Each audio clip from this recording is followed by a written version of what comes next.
And everyone, it is Last Rouse Baseball. We are giving you guys some early spring training action between the Eagles and the Fighters tonight. It's a way for us to get a little bit of rust off of the calls, and we are just underway here as it is a 1-1 count to Kengo Yoshida, who is batting here for the Fighters in the first inning, and it is a fastball that misses down. We'll give you all the lineups and keep everything together here for you. As we move along. It's 2-1. Ryota Takanaka is on the hill tonight for the Eagles. The right-hander gets the start.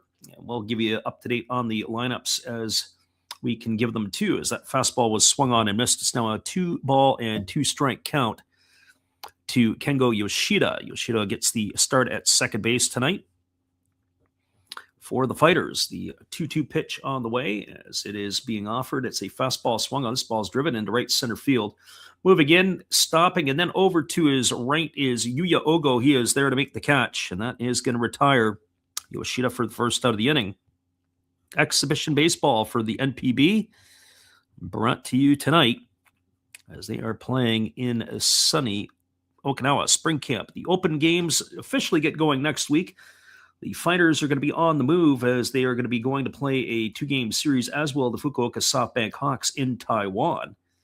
So it'll bring up Ryo Isobata to the plate. Isobata batting from the left side takes a fastball down for a ball. Count is 1-0.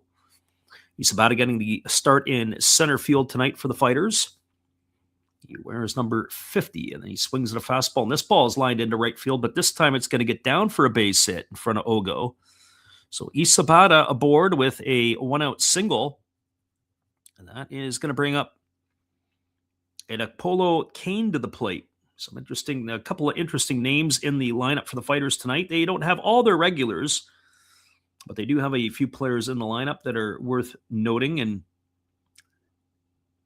some of the regulars, of course, like Isobata and Gunji and Kiyomiya.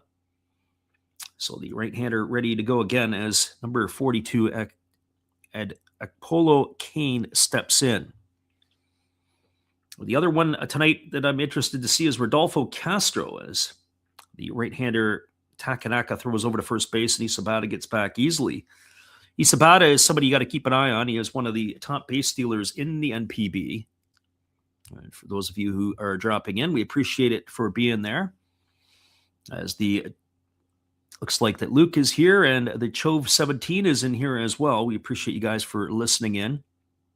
That fastball misses down. It is now 1-0. As I said, I'm going to try to get a couple of games, and we're going to call some of the World Baseball Classic games. So as much as it is for me is to get off a little bit of the rust, will be a little bit more casual tonight, as the starting lineups were not on the NPB site. We're having to use Sport Navi for that. As that fastball is swung on, it's popped up over on the first base side, but it's going to drift its way into the seats. Around the count at 1-1. I mean, where else can you get all the big name NPB players? And you're basically in a seated area. I don't know if this would probably seat more than 5,000 based on what I could see in the stadium here tonight as they are playing in their spring training games. As Takanaka steps off the rubber. Luke asks, is there any more games tomorrow? This would be Sunday in Japan, so typically Monday there would be nothing. But really it starts to get going all next week. Here's a fastball that misses down, and the count goes to 2-1 to Kane. So as I mentioned, some of the stuff next week, they'll start going regular. The Fighters are going to be making their way over to Taiwan. And if I remember correctly, I think they're playing the Dragons as well as the Chinese Taipei national team. There's a fastball that misses outside. And I got it now at 3-1. So just as it's spring training for me, it looks like it is also spring training for the people that are working the scoreboard, as they're a little bit behind in the count. So 3 balls and a strike. This will be a good pitch to see if they'll put Isobata in motion, as the 3-1 pitch is coming here to Kane. Right-hander against the right-hander. Takanaka checks the runner, and he works himself to the belt. Now he fires over to first. And diving back in time is Isobata. Now the coach has asked for time, and Isobata is going to dust himself off. As we mentioned, some of the lineup tonight for the Fighters, it's Yoshida leading off. Isabata was batting second. He's getting the nod in center field, of course. Kane is batting third. He is in right field tonight. Yuya Gunji in the cleanup spot at third base. Kotaro Kiyomiya, another regular, he's over at first. And then they've got Haruki Nishikawa. As there's a fastball swung on and missed. There goes the runner. And sliding in safely at second base is Isobata. He's got himself a stolen base here in the spring. That runs the count now full to Kane. Going through the rest of the lineup tonight, you've got Castro is the designated hitter. That was Rodolfo Castro. Daigo Kawabata is the shortstop for this one, and the catcher is Yuya Shindo. So it's 3 balls and 2 strikes to Kane. Runner now at second base in scoring position is Isobata. He works himself to the belt, checks the runner at second. Now he kicks and delivers, and it is a changeup that is waved at and missed, and Kane is in the books. He's gone for the first strikeout of the evening. That's the second out of inning number 1. And that is going to leave it all up to the third baseman in Yuya Gunji. As I mentioned tonight, a little bit slow in doing it. Sorry for the chat here. I'm a little behind on you guys. He says, what's my stream schedule looking like for the Classic? Trying to cover most games or just trying to keep tabs on USA, Canada, and Japan? Actually, for me, it's probably going to be the late night games, just looking at the way the schedule is starting. Probably going to do some of the exhibition games as they play against some of the major league teams. There's a first pitch fastball that's waved at and missed. The count is 0-1. I'm just looking at the schedule, the way that it's shaping up. But once we get into the knockout stages, I will do the finals and I'll work my way backwards from there. But certainly the other parts of the World Baseball Classic, looking at in terms of some of the other games, either the morning games, Pacific time, or the late games. So we may do double headers where we do a Japan or Korea type game late night. One of the games in the early day, there's a fastball that misses down. Some of that has to do with my own work commitments. And Luke says he misses us. Well, we're glad that you could be here with us. So would I like to do Canada? Would I like to do the U.S.? Yes, I would. Would I like to do Venezuela and Dominican? Sure. Well, my challenge is just trying to get as many games as I could possibly get in where I can get them in. So 1 ball and 1 strike here to the right-handed hitting Gunji. As he really extends his arm away, he's got a very open stance, and he takes a breaking ball low and away. And the count now goes to 2-1.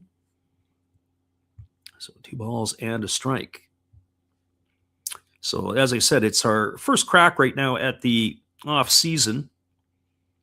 And hopefully from here moving forward, we'll be able to probably get a few more games in throughout the year. And it's just working a little bit of the kinks away from us, trying to get some of the things behind the scenes that you guys don't always see in place. There's a fastball that misses down and away. Count goes to 3-1. And it is a much needed break. We did about 95 games last year. I think this year with the Classic, with the exhibition games, the international games earlier on, our goal overall is going to try to get to about, last year we set it at 150, and that might not be realistic, but this year it might be, with all the extra games that we're getting in the spring.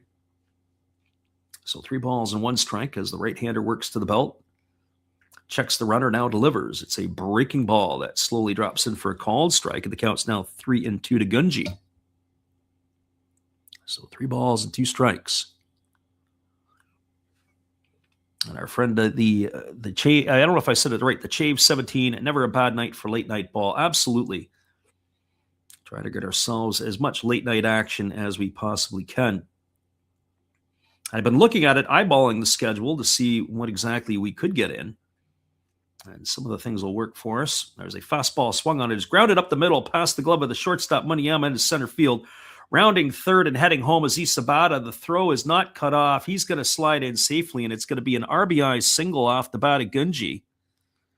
As that is going to be the Fighters' first run of the ball game as Isabata crosses the plate, and they have themselves a 1-0 lead.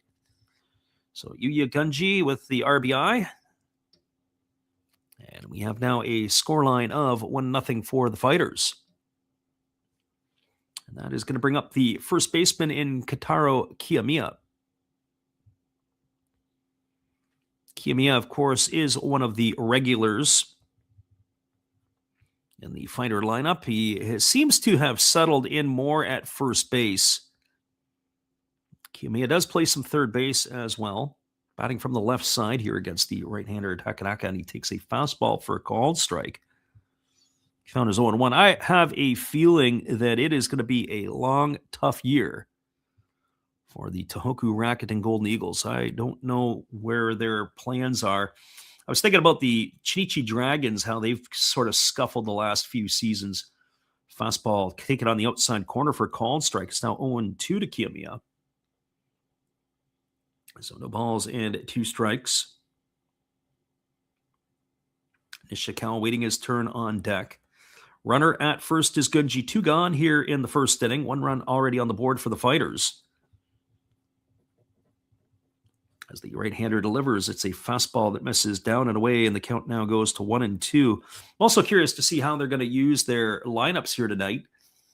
How they plan to use their players, if they're going to get to see some more regulars come in late, if they're going to split the difference. Sometimes, usually by the 5th inning, they start making changes. There's a fastball down in the dirt. Good stop there by the catcher, Haruchi, but it is going to allow Gunji to reach second base. Have to see how they score it. And as far as I'm concerned, that would probably be a wild pitch. It was down in the dirt. It was a good stop there by the catcher.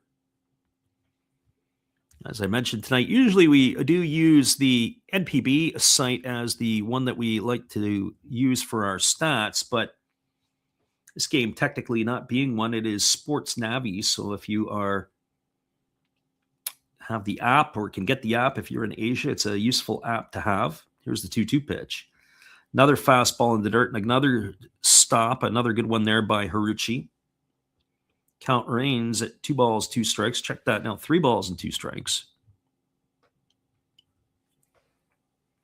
So 3-2, runner at second is Gunji. On the wild pitch.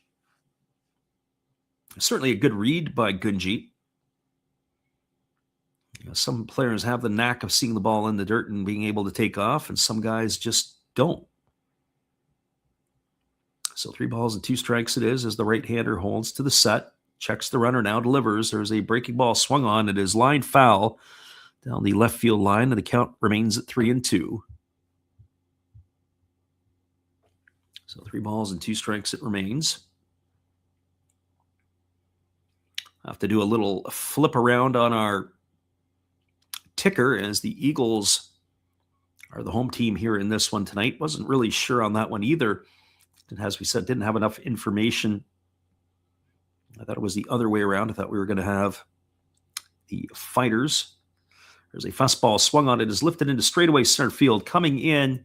And now with time to be able to make the catch is the center fielder Muto, and that is going to do it. Kiyomiya's gone for the 3rd out of the inning. But the Fighters draw first blood here in inning number 1. They had 1 run on the benefit of 2 hits. There was no errors, and there was a runner left aboard.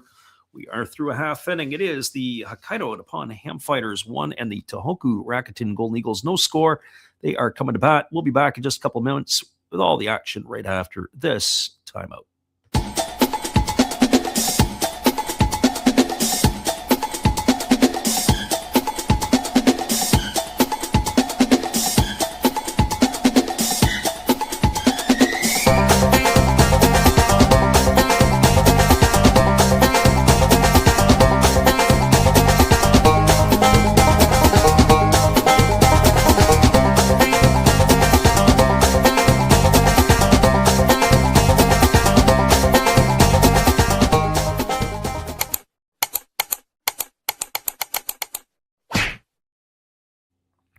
Your score is 2-1 your score right now is 1-0 as we are coming back for the bottom half of inning number 1.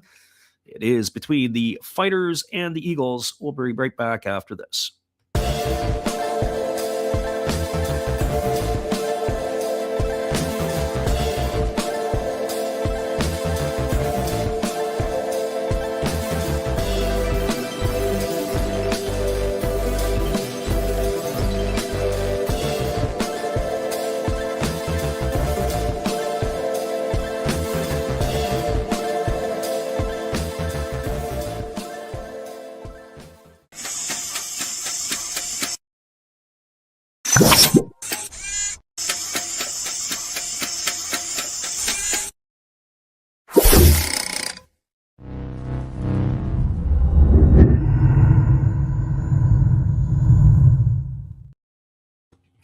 Welcome back, everybody. It is Kota Tatsu is on the mound here tonight for the Tohoku Rakuten Golden Eagles. First pitch was delivered to the right-handed hitting Ryuya Taira. It was a fastball up, and he's delivered another fastball up in the zone, and is quickly 2 balls and no strikes to the right-handed hitting second baseman of the Eagles. And he has himself a close stance. You don't see a lot of that very often in professional baseball these days, as he has cut himself off. Not a big fella. There's a split finger pitch missing down. It's now 3 balls and no strikes to Taira. It'll be Taira followed by Rui Muniyama and then Daiki Iri, the top 3 hitters in the Eagle order. The middle part of the order will be Yuya Ogo, Akira Shiganaga, and Hirota Kobakata. As there's a fastball ticket for a called strike. It's now 3-1. The bottom third of the order tonight for the Eagles will be Kataro Kamori, Kengo Haruyuchi, and Atsuri Muto. So not a lot of household names by our standards of the Eagles in this lineup. As that fastball is taken for a called strike, it is now run full to Taira. Taira digging in, the right-hander looking to come all the way back as Kota Tatsu kicks and delivers. There's a fastball swung on. It's grounded softly to short. Oh, wicked hop. Nice play by Kamikawa Kamada to stay with it. He fires the first, and a good pick over at first base by Kiyomiya, and that is going to retire Taira on a ground out 6-3 for the first out of the inning. All dirt infield here in the spring training. So when I'm watching this, it reminds me of the Koshin Stadium in Osaka, where the home of the Hanshin Tigers. That is 1 gone here. So Tatsu getting some help from his defense. And the first pitch is a fastball that misses down to Muniyama, and it is ball 1. Muniyama is the shortstop, and it looks like they have, at least the manager Mickey has decided that is where he will stay. Fastball ticket for a called strike. The count goes to 1-1. The other infielder, Murray Biashi, who was the shortstop a couple of years ago, had moved over and played quite a bit of third base last year, as that fastball misses up and away. It's now a 2-1 to Muniyama. And Kobakata was the incumbent second baseman, so we'll see if that is how it's going to all play out. 2-1 on the way. It is a changeup that is swung on and missed, and the count goes to 2-2. So 2 balls and 2 strikes. Again, the right-hander working to the belt, kicks and delivers.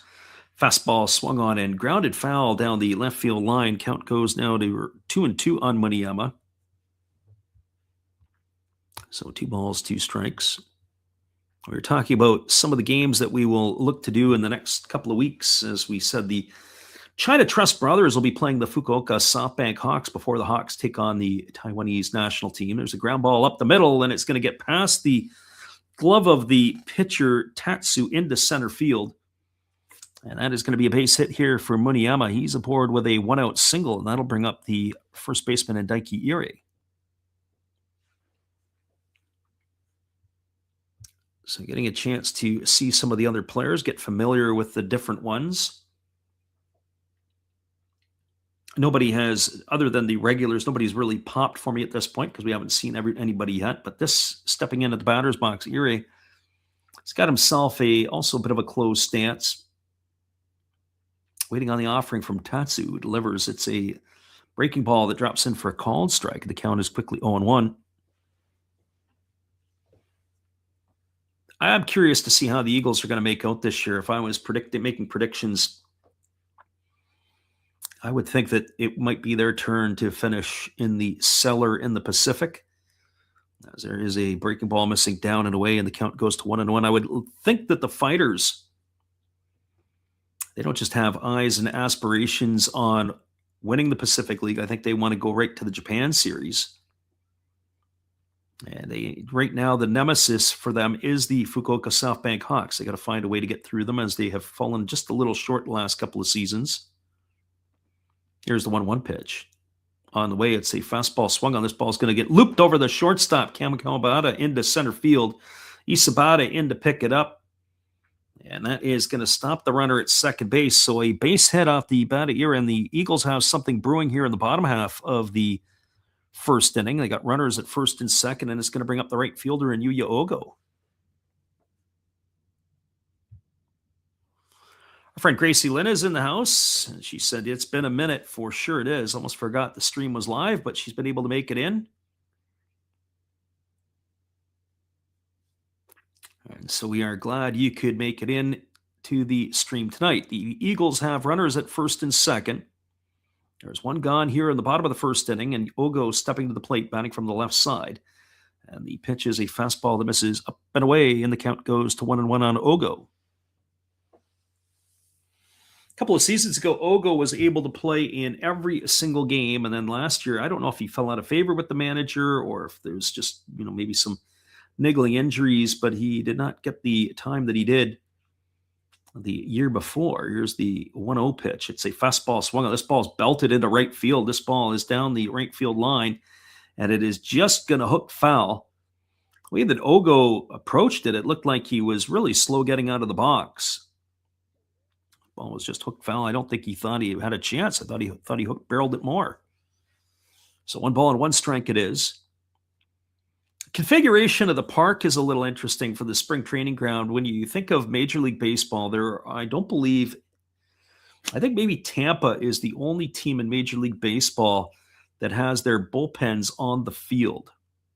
The Cubs used to, they took it out. I think they were one of the last teams to have it on as well.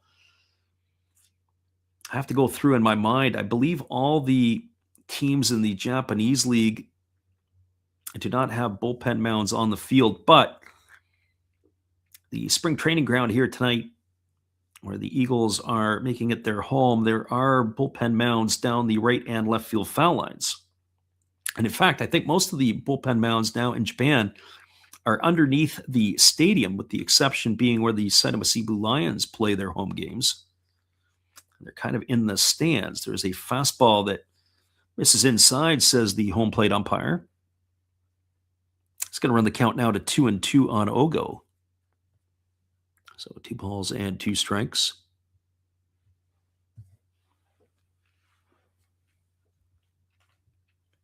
And we would expect, or I would expect, that it is going to be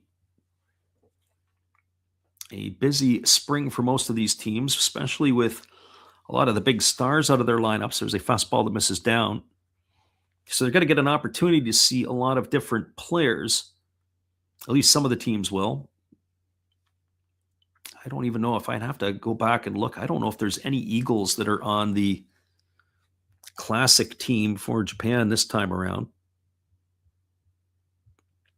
There's the pitch. It's a breaking ball swung on, grounded softly to first. They go to second for one, back to first, and it's not going to be in time as the pitcher Tatsu was over covering. That's going to end up as a fielder's choice. Erie's going to be erased at second. He goes in the books. Fielder's choice 3-6 for the second out of the inning. When Yama advances over to third, Ogo safe on the tail end. I don't know if they're going to have any replays in tonight's games or not in the spring camp. What's also kind of neat about this is, much like in Major League Baseball, they have the berms in the outfield and people are sitting on their blankets or their towels, just sort of lounging, enjoying the game itself. That's going to put runners on the corners, and it's going to bring Akira Shiganaga to the plate. He gets the start at third base tonight, batting from the right side here against the starter Tatsu. Pitch on the way, fastball misses down and away, and the count goes to 1-0. Also interested to see how they're going to use their pitching staff tonight. Are we going to get a series of 1 innings? As there is action going on in the Eagle bullpen, it makes you wonder if we may have a pitcher per inning type scenario here tonight.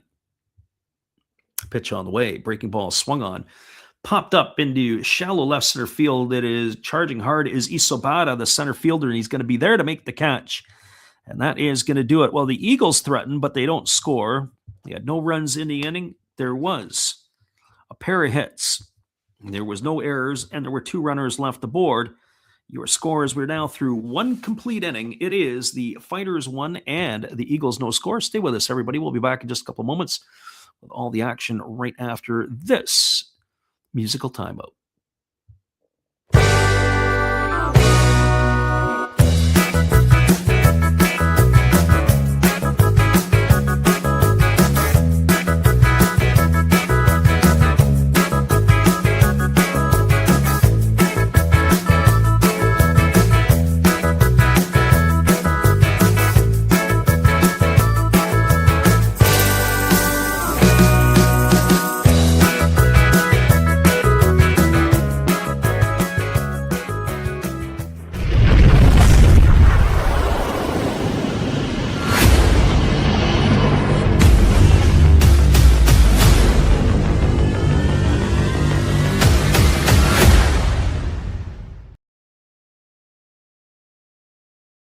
Hello, this is Eric Fox, formerly of the Oakland A's and Texas Rangers baseball teams. If you want to learn about Japanese baseball, see Coach Fred of Last Raps Baseball. If you want baseball instruction, see Coach Fred. If you want to learn about golf, do not go to Coach Fred. Fred, what kind of club is this? At Last Raps Baseball, we know baseball. Welcome back, everybody. The top of the second inning is upon us, and it is going to be the left fielder Haruki Nishikawa to step in. Batting from the left side here against the right-handed throwing Ryota Takanaka. Our friend Gracie Lynn asked the question, as that breaking ball is taken for a called strike, and the count is quickly 0-1. She says, are there any players that I would recognize tonight? I would say, well, from my end of things, there's 5 in the fighter lineup.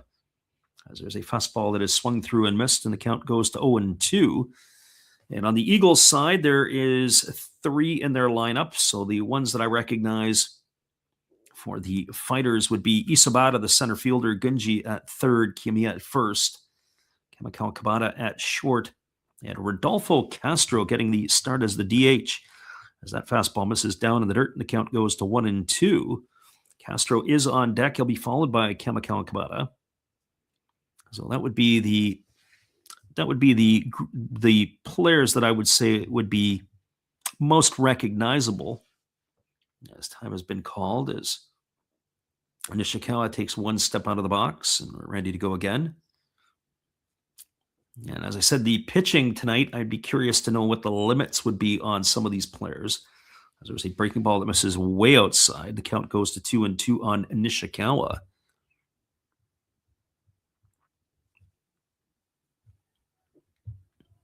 So 2 balls and 2 strikes. Also, too, I'm not really sure what the tempo for this type of game would be.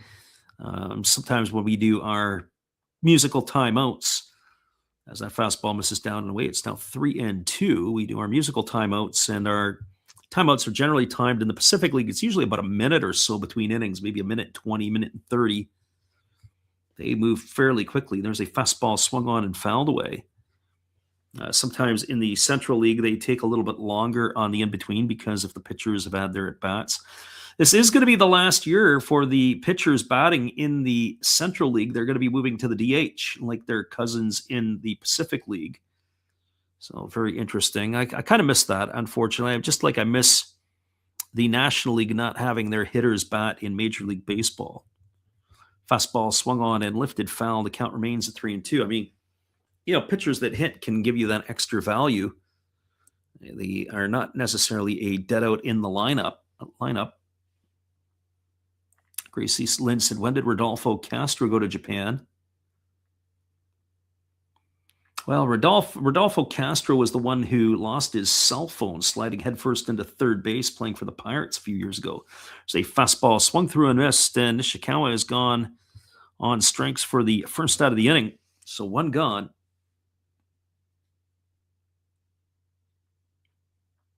The Chave says he's known about it for months, but is absolutely livid about that decision. I much prefer watching the pitchers hit. I really enjoy that.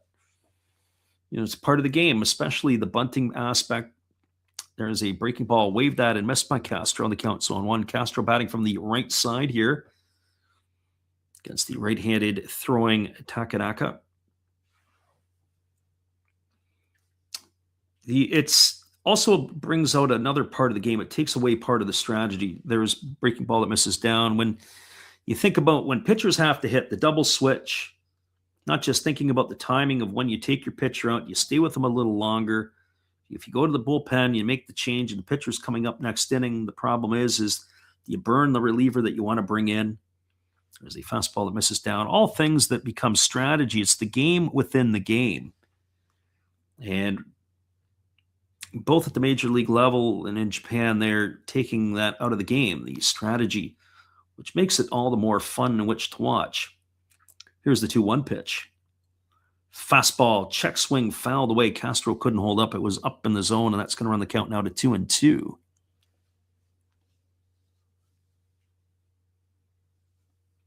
Grace Lynn said she remembered the event where Castro lost his phone. I think he was going headfirst into third, and he slid in, and the next thing you know, he sees his phone flying out. Probably was going to hand it to the umpire and wanted to know if he missed the call. Here comes the 2-2 pitch. There's a breaking ball swung on, is grounded softly up the middle. Ranging to his left is Muniyama. He side slings it to first. That's going to be a ground out, 6-3 for the second out of the inning. So 2 quick outs here for the Fighters. It's going to leave it all up to the shortstop tonight in Daigo Kawabata. Grace Lynn said she misses Max Fried batting. Always was around the Mendoza line. Braves used him a couple of times as a pinch hitter in 2021, and it worked. Yeah, I remember Fernando Valenzuela when he was with the Dodgers years ago. He was one of those ones that they would use as a pinch hitter. I'm old enough to remember when the Tigers used to use Jack Morris as a pinch runner. As that breaking ball misses down. That's another piece, too, is that sometimes if you don't want to, if you got to put your pinch runner and you use your pitchers to run. Jeff Weaver was another one who used to pinch run for the Tigers back in the day. Fastball swung on, grounded softly to the left side of the infield, fielded by the third baseman, Shiganaga, moving to his left, and he throws out Kawabata easily. It's a ground out, 5-3, so a much easier inning for the right-hander Takanaka as the Fighters go in order 1, 2, 3. No runs, no hits, no errors, and there was nobody left aboard. We are now moving to the bottom of the second inning. It is the Fighters 1 and the Eagles no score. Stay with us, everybody. We'll be back and correct our spelling in just a few. Hang with us.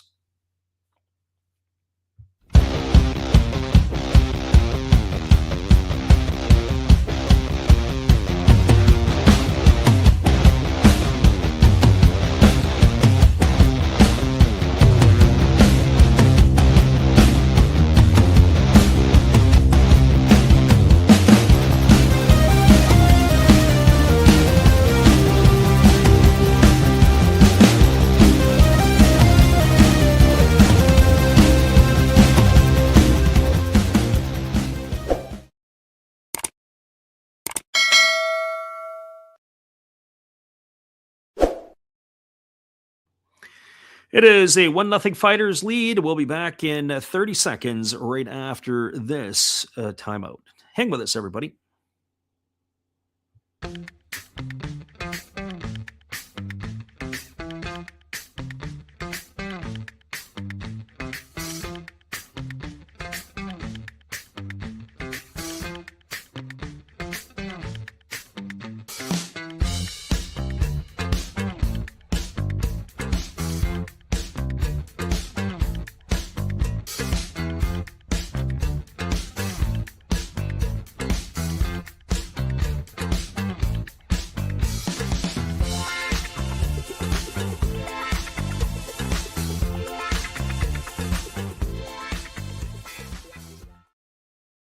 Welcome back, everybody. Hirota Kobakata at the plate takes a first pitch fastball for a called strike. It is Kobakata.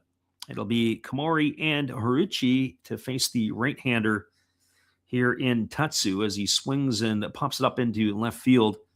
Moving over underneath it with room to make the catch is the left fielder Nishikawa, and that is going to retire. Hirota Kobakata for the first out of the inning. So one gone here. It'll bring up the left fielder in Kataro Komori. Also interested to see how they're going to use their substitutions. We mentioned that sometimes in the exhibition and the open series, they usually give players a half a game run out as that fastball runs Komori off the plate for a ball. So 1 ball and no strikes.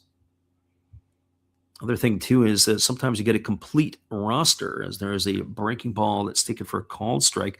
We really don't have that. As I mentioned tonight, sometimes what I like to use, or at least during the games, is I like to use the NPB site.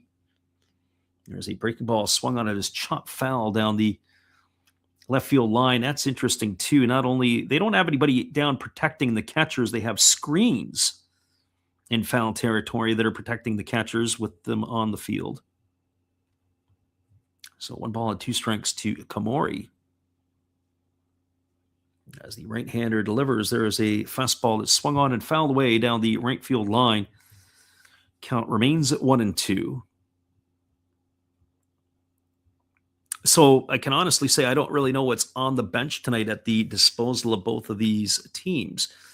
Normally, you're able to get that information from NPB site. You get the full game lineup, those were on the bench. So tonight, not really sure, as that fastball swung on and hit well down the right field line, but it slices foul into the area. I wonder if they have to give the balls back in spring training.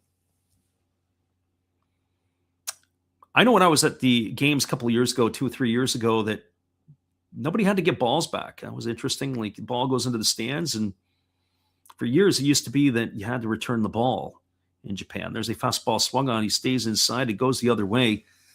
But moving in slowly is the right fielder, Kane, and he's going to be there to make the catch. And Komori is going to be retired for the second out of the inning. So 2 fly ball outs here in inning number 2, and that is going to bring up the catcher in Kengo Horiuchi. I know our friend Gracie Lynn was asking questions about who she would know. I think this year for the Eagles, they've got to start increasing their overall talent level. I'd be curious to see how they're going to retool this team as that fastball is lifted foul down the left field line. When you think about some of the stalwarts over the last few years, like Hiroki Shimouchi and another one being Hideo Asamura, they are long gone, although they have made some offseason moves. They did lose Spencer Howard. He ended up signing with the Yomiuri Giants. There's a fastball swung on and grounded foul down the left field line. Count now goes to 0-2. They signed American outfielder Carson McCusker, who was with the Minnesota Twins last year. Luke Voigt is back again in Tohoku. He had himself a great back half last season when they picked him up, had a pile of home runs. That's a good spot for Voigt. I hope he can make some money over there and finish out a career. Fastball swung on and lifted foul down the left field line, and the count remains at 0-2 to Horiuchi. On the mound, they assigned Jose Urena. Spent some time with the Tigers and most of his time with the Marlins. He bounced around really after the Marlins. They also got Ronzi Contreras, who had some good times with the Pittsburgh Pirates. So a couple of arms that'll be a shot in the arm for the Tohoku Ball Club. There's a breaking ball that misses outside. They peel down to the third base umpire, but he says Horiuchi did not go around. The count goes to 1-2. They also still have Oscar Gonzalez, the outfielder, who had spent time with I believe the Padres and the Guardians, or was it the Yankees and the Padres were Gonzalez's team. Fastball misses up and away. Count is 2-2. And Gonzalez had some notable moments last year. He had some good times and also some rocky times. Here's the 2-2 pitch. Breaking ball misses outside, and the count now goes full to 3-2. So 3 balls and 2 strikes it is. 2 gone here in the bottom half of inning number 2. The 8-hole hitter, Horiuchi at the plate. 3 balls and 2 strikes. Tatsu kicks and delivers. There's a fastball swung on, grounded softly to short. Fielding on a couple of hops is Kamikawa Kabata, and he's going to throw it Horiuchi on a ground out 6-3. And that is going to end the inning here. And inning number 2 is in the books. They go in order to the Eagles, and is 4 retired in a row by Tatsu. No runs, no hits, no errors, and nobody left the board through 2. It is the Fighters 1, the Eagles no score. Stay with us, everybody. We'll be back in just a couple of moments with all the action. Appreciate you for hanging in here with us tonight. Gracie Lynn will come back and answer your questions and comment on your comments when we return right after this.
Welcome back, everybody. We do have an Eagles pitching change, as that is going to be the end of the night for the starter Takanaka. They are going to a right-hander. It is going to be number 67. It's going to be Seiya Uchi, a tall, lanky right-hander taking to the hill.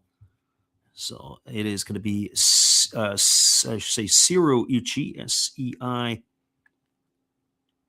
Sorry, it is Seiya Uchi. So there's a couple of different ones. There is Seiya Uchi, who wears number 67, and then there is Seiya Uchi with a U. This is spelled with the O, O-U-C-H-I. So he is taking over on the hill, and the first pitch that he delivers to the catcher, Shindo, is taken for a ball upstairs. And now a breaking ball that's taken for a called strike. The count goes to 1-1. So 1 ball and 1 strike. Right-hander against the right-hander.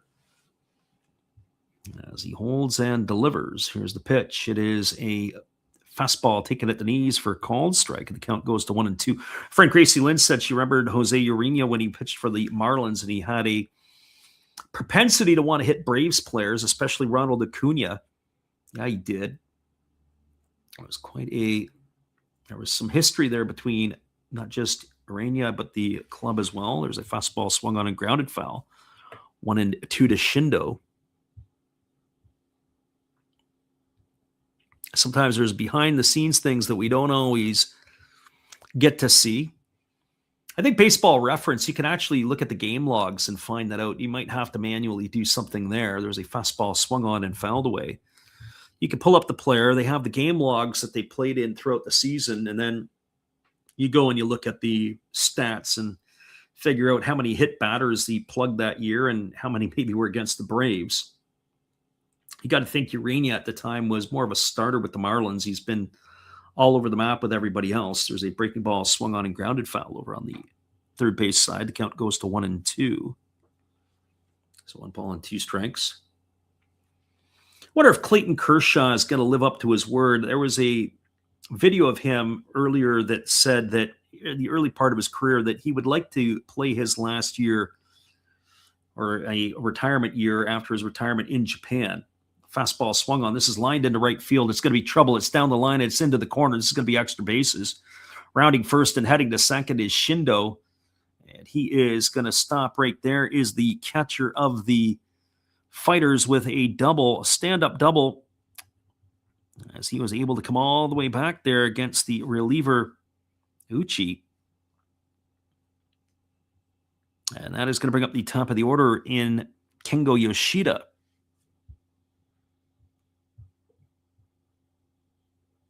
So Yoshida coming to the dish. Wonder if they're going to play some small ball here as well. You have to kind of wonder a little bit if that might be in the psyche of the big boss early on, or if they're just going to let them swing away and play away. So Yoshida, he is 0 for 1 tonight. He flew out to right field to begin the ball game. Right-hander delivers. There's a fastball hammered foul down the right field line. I got to tell you, though, even though that Yoichi was ahead in the count on Shindo before he smoked the double down the right field line. He is definitely had some hard hit balls off him here. For as tall as he is, he's really over the top in his delivery, almost like it's like a cricketer. There's a breaking ball that misses down and away. They are in a spot where it was a good stop by the catcher, Haruchi. Haruchi's had to earn his money here tonight so far.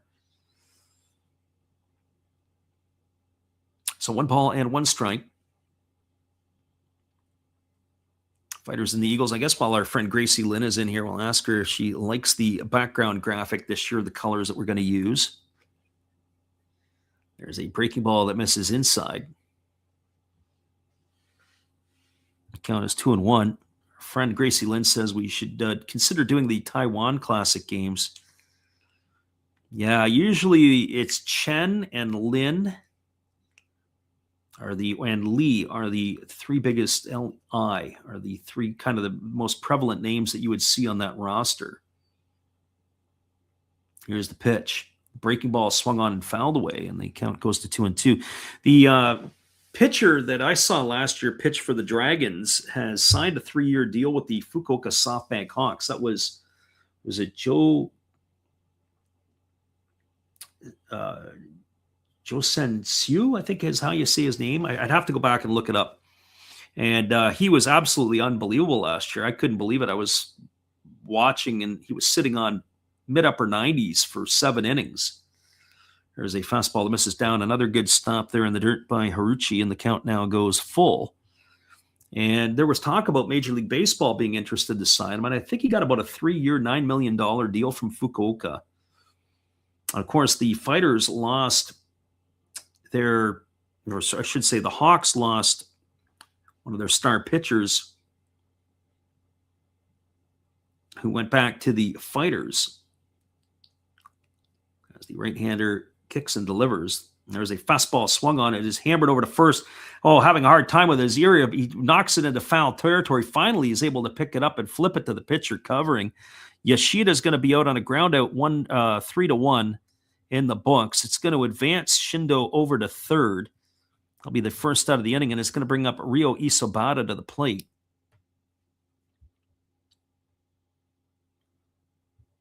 So I was going through or at least making my comments on who the pitcher was for the Fukuoka Ball Club. So Fukuoka, a pitcher who is no longer there, or at least the pitcher who is no longer with Fukuoka, and it was come back to the Fighters. As the pitch is on the way, it's a breaking ball that misses down. And it's going to drive me crazy because I can't remember the pitcher's name off the top of my head.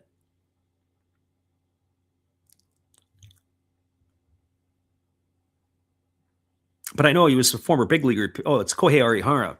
He's changed his number. He's wearing 74 for the Fighters this year. So Arihara had pitched with the Texas Rangers. There's a breaking ball swung on, grounded softly to first. Feeling at his ear, he's going to tag Isobata.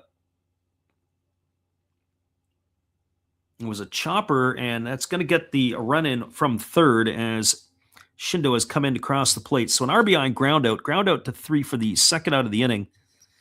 In the books, Isobata, he gets an RBI.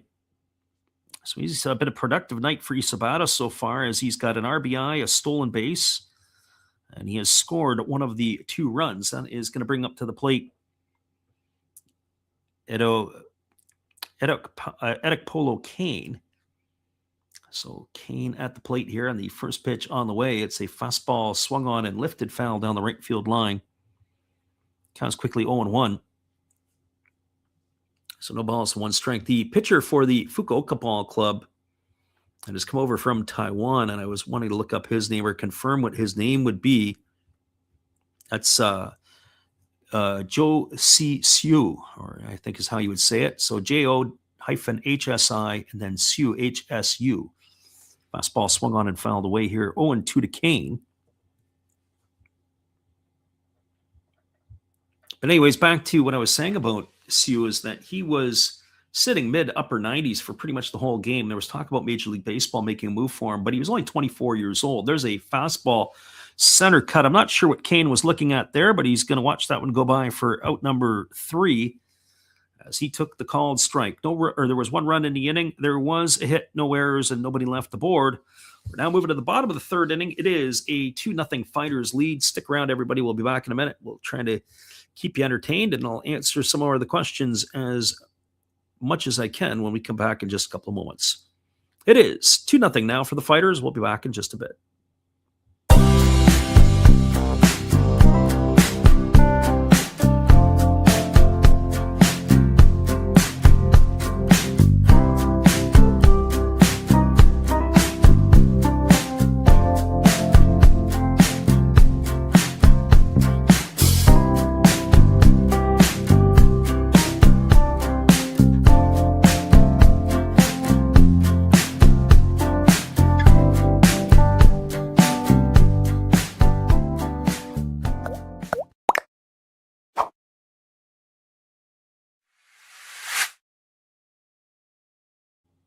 It is a 2-0 scoreline now for the Fighters over the Eagles. We'll be back in just a couple moments after this musical timeout.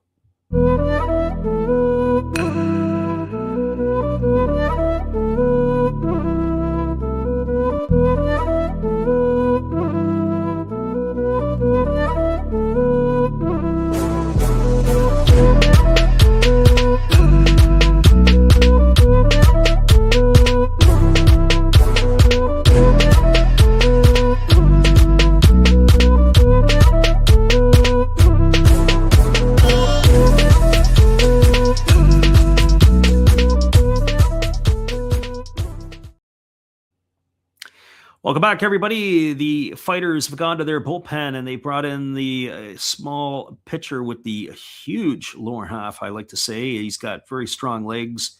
This is the right-hander Takumi Yamamoto. Yamamoto was acquired a couple of seasons ago in a trade with the Chinichi Dragons. That would have been in June of 2023.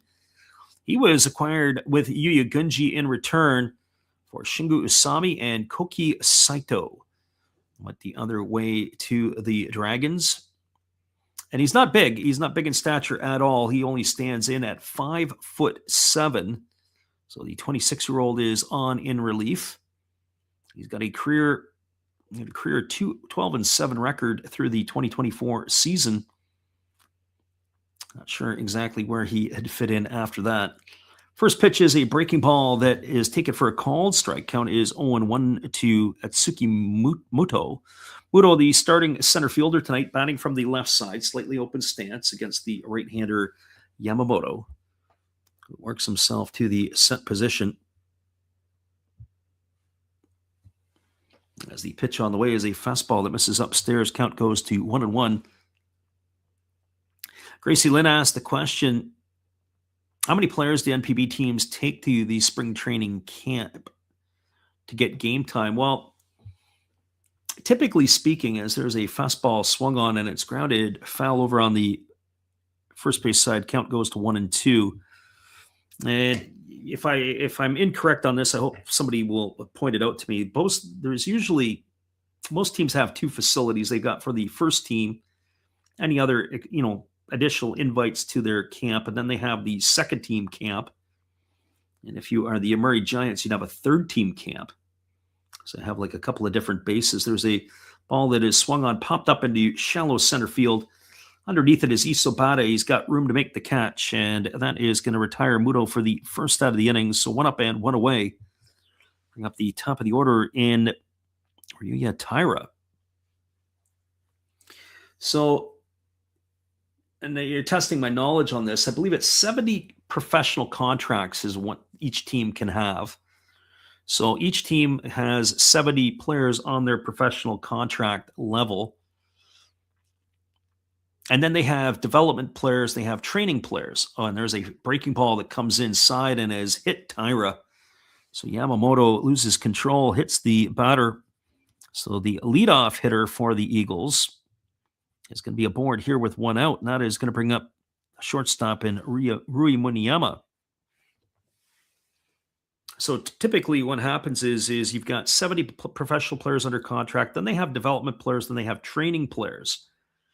And I'm not sure if there is a number cap on any of those or how long you can be a training player. And I'll give an example like in the NFL, you can have guys signed to the practice squad, but after they've been on the practice squad for 2 years, you can't keep them anymore. They've either got to be on the big team or you got to release them and bring somebody else in. Fastball taken for a called strike. Counts at 1-1 to Munyama. Munyama singled his first time up, 1-for-1 in this one. He's going to be in his second season with the Eagles. He had a good rookie campaign last year for Tohoku.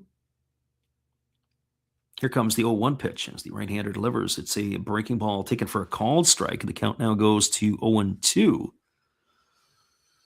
So I guess going back to the original question, how many players would there be in camp? I would think that there's probably going to be over that number of 70 because there's going to be some other people that are going to be trying to make one of the clubs, if not the first team, the second team. The industrial leagues in Japan are pretty good. I think that would be actually kind of a cool piece is to go to an industrial league game or two. There's a breaking ball swung on it, is chopped up the middle. The runner from first to second, Tyra, was on the move. It was fielded on the backhand by the second baseman of the Fighters, and his only play for Yoshida was going to be to first. So that's going to go as a ground out 4-3. Tyra advances to second. Muniyama gone for the second out of the inning, and it's going to bring up the first baseman, Daiki Ira.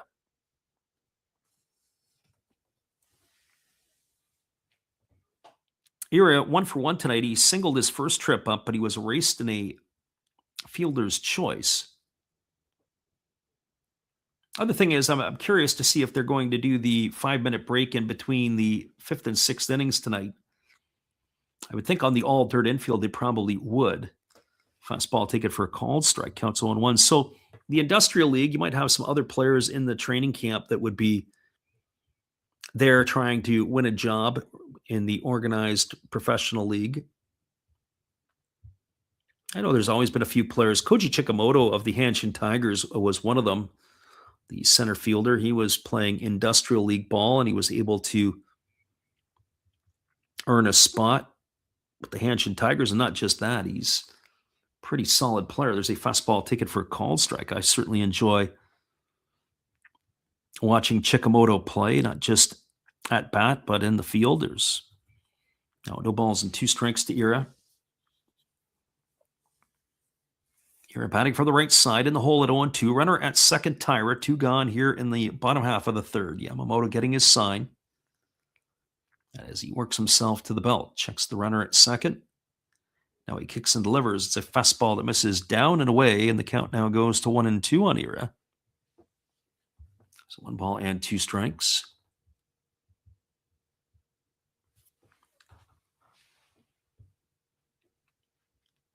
Yamamoto gets himself a new baseball and are ready to go at it. Eagles are in their home whites tonight.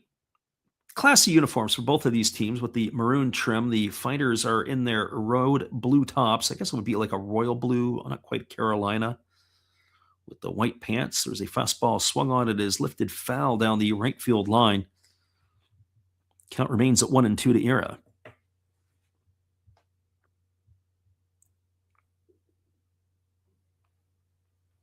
So 1 ball and 2 strikes.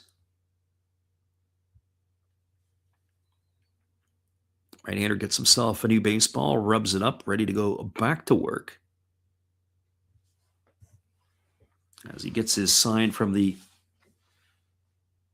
catcher, Shindo, checks the runner at second, now delivers. Breaking ball, waved at and missed, and Ira's in the books. He's gone for the third out of the inning, and that is going to do it here in inning number 3. Well, Yamamoto comes in. No runs, no hits, no errors. There was 1 runner left aboard. We are now through 3 complete innings, a third of the game in the books. It is the Fighters 2 and the Eagles. No score. Stick around, everybody. We'll be back in just a couple moments with all the action, as we will be back with the Fighters and the Eagles in just a few. Appreciate you for listening on the Last Rouse Baseball YouTube channel.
Welcome back, everybody. We are moving ourselves to the top half of inning number 4, and it'll be the heart of the order coming to bat for the Fighters.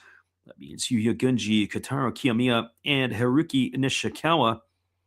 All to come to bat here to face the right-hander Seiya Uchi, who is on for his second inning of work. As we mentioned, it is maybe going to be tonight a battle of the bullpens as they're starting to stretch their pitchers out a little bit more. Right-hander first delivers. There's a fastball that misses upstairs, and the count is quickly 1-0 to Gunji.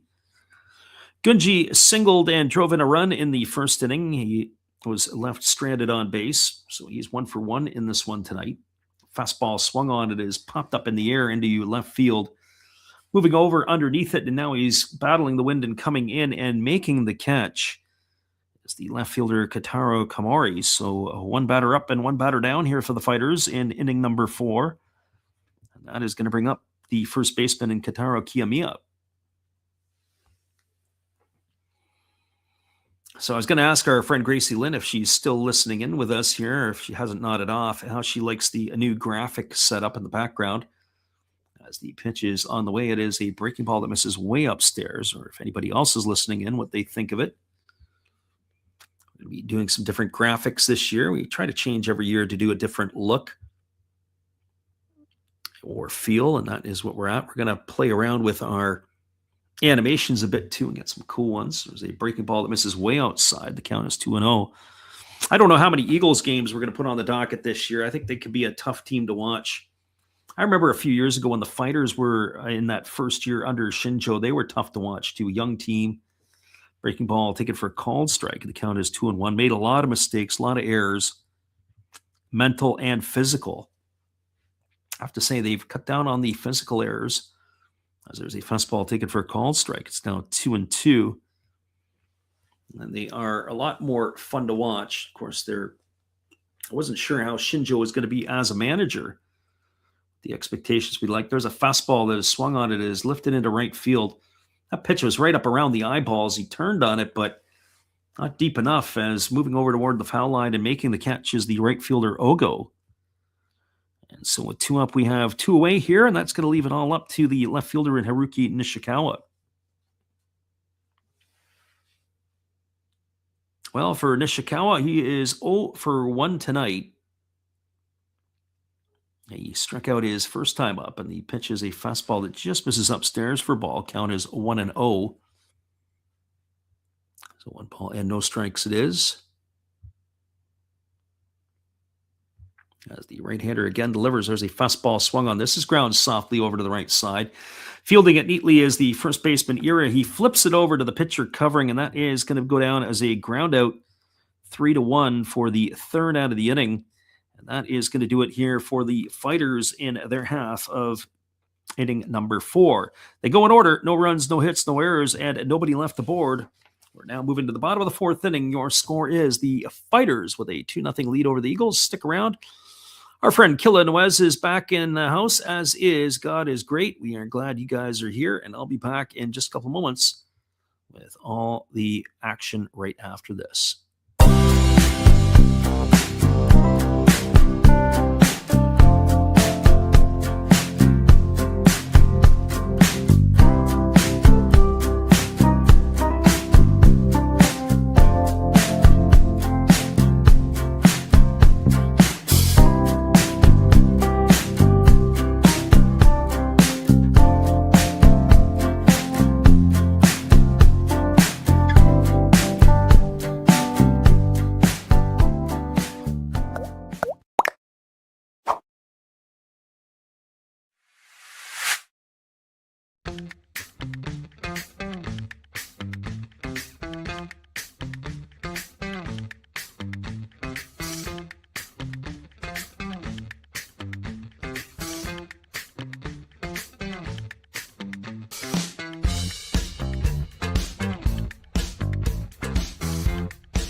Welcome back, everybody. It is going to be a pitching change for the Fighters. It is going to be the right-hander Taman Asari who is coming on in relief. As we had mentioned earlier, it could be a pitching parade here tonight between these two ball clubs, as we expect.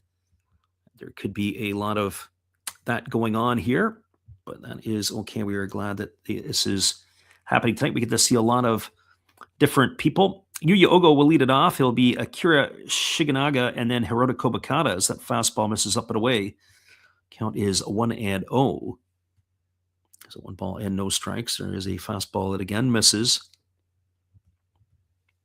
Yesterday in the practice matches, the Eagles beat the Tigers 7-4 and the Marines knocked off Yokohama 9-2 in their exhibition game or practice matches. 2 balls and no strikes. There are other games that are going on around the NPB tonight.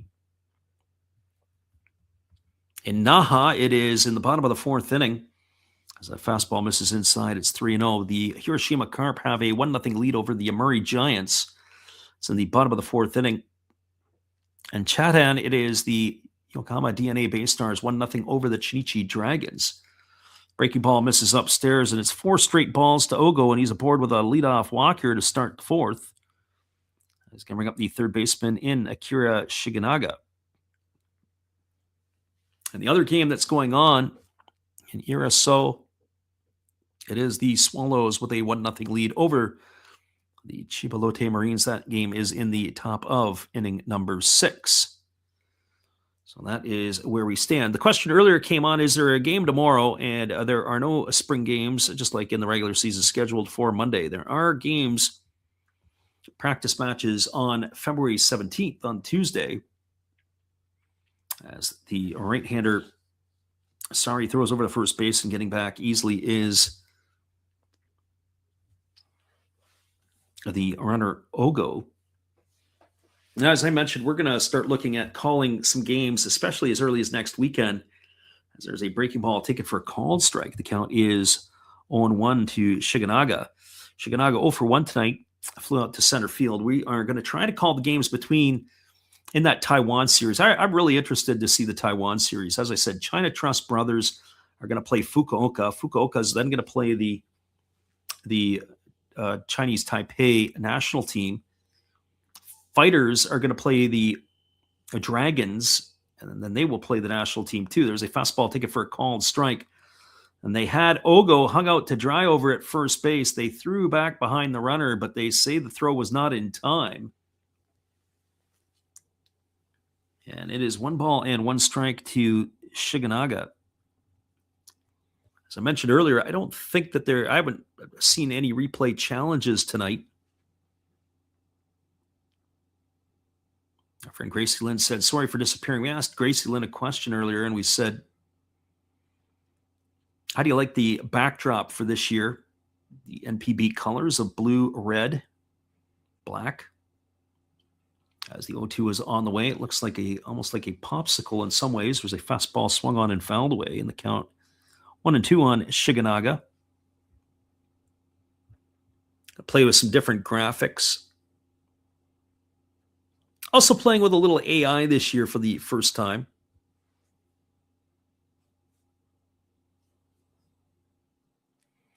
Gracie Lynn said, yeah, and about the CPBL, yeah, definitely. It is Taiwan. Internationally, they're Chinese Taipei. When you think about it, having been to Taiwan last summer and going back again this year, find it interesting that a lot of places, a lot of the world countries don't even have a consulate in Taiwan. They might have an office, but their consulate is in China. And they represent Chinese Taipei from China. I know that would be the case for Canada. I believe the United States is the same, which is bizarre in a lot of ways. No balls and 2 strikes it is. And the pitch is a fastball swung on. It is looped into shallow left field. This ball is going to get trouble, and it's going to get over the head of the shortstop. Or did he make the play? I want to see that there. He fired it back into Kamikawa Kabata. And the runner has gone from first to third. has Ogo, and it's going to bleed in. It is going to bleed in. Watch it again. Off the bat of Shiganaga. It was a tough play there. Almost, that's what it was. It came off the bounce.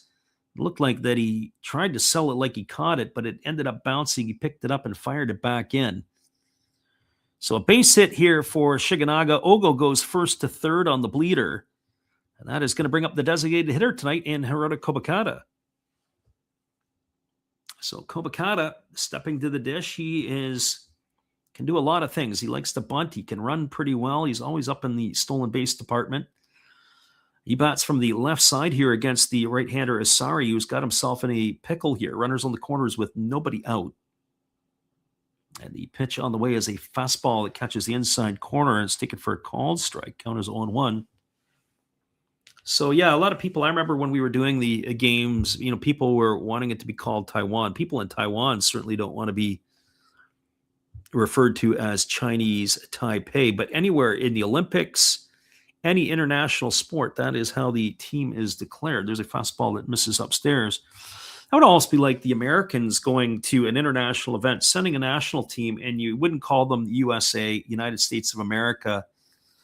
You would have to call them something different, or you'd have to call them maybe the 50 states. That's not the name.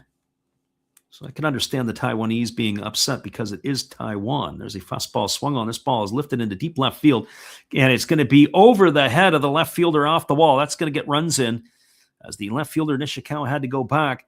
And rounding, trying to score all the way from first, and he does, is Shiganaga, and we are going to be tied at 2. So Hirota Kobakata knocking in a pair of runs. Ogo comes in to score. Shiganaga comes in to score. We're all locked up at 2s. On the double by Kobakata, as he stands in at second base. That'll bring up the left fielder in Kotaro Komori. So just like that, the game is tied.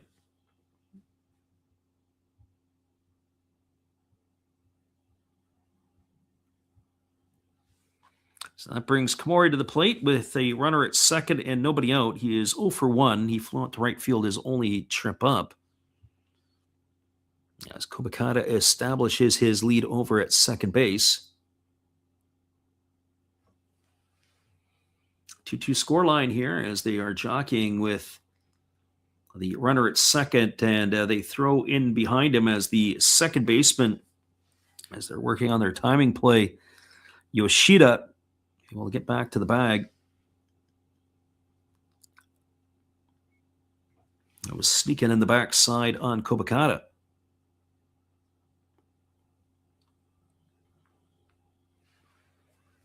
I was curious to see tonight how many people we would get to come in for the call.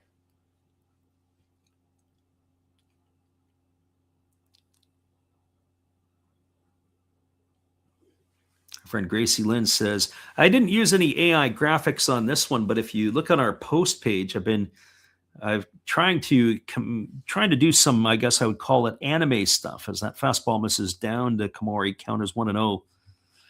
I'm going to have this year, we're going to use the cartoons. I've been using anime to do some stuff, and certainly I got a pretty cool one, a Luke Voigt. I thought that was pretty good. There is a ball that is bunted down right back to the pitcher, and they throw to first base. That's going to retire Komori. Advancing over to third is going to be Kobakata. That's going to be the first out of the inning. 1-3 in the books for the first out of the inning, and that'll bring up the catcher in Kengo Haruchi. Haruchi tonight, officially 0 for 1. He's grounded to shortstop his only trip up. As the right-hander works himself into the set position. And now he kicks and delivers. There's a fastball that misses down, and the count is 1-0. I was also wondering, too, about these particular practice games, if they've even made it onto the betting sites. Sometimes you see the gamblers, they like to come in and they like to check out what is going on. I don't even know if that would be the case here. They would even make it there. The official spring games or the open matches technically start next weekend. There's a fastball ticket for a called strike. The count goes to 1-1 on Haruchi. And they go from the 21st of February to the 22nd of March. We're going to try to get on the call of some of those as well. Next week, actually, there are Monday games next week. We were talking about it. They have Monday games, and usually they don't. As there's a fastball that misses outside. The count goes now to 2-1. Unfortunately, because those games actually start at 2 o'clock or 1 o'clock, it is unfortunate we're not going to be able to be on the call for those games. That would be either Friday, Saturday, even Sunday North American time. Fastball swung on it is going to be popped down the left field line. It's going to drop in, and that's going to get another Eagle run across. So Haruchi's going to get himself an RBI. In the score is Kobakata. That's going to give the Eagles a 3-2 lead. And he is going to be safe over at first with that bleeder. And that'll bring up the center fielder in Itsuki Muto with one gone here in the inning. So not exactly a scripted inning here for the pitcher Asari. The following weekend in the NPB, it's the same thing. It's a lot of day games, and unfortunately, we're not going to be able to get on the call of much of those. There's a fastball swung on, its grounded foul, but as I mentioned before, no balls and one strike here to Muto. We are going to try to get on the call for the games in Taiwan, and those games are going to be a little bit later in the evening.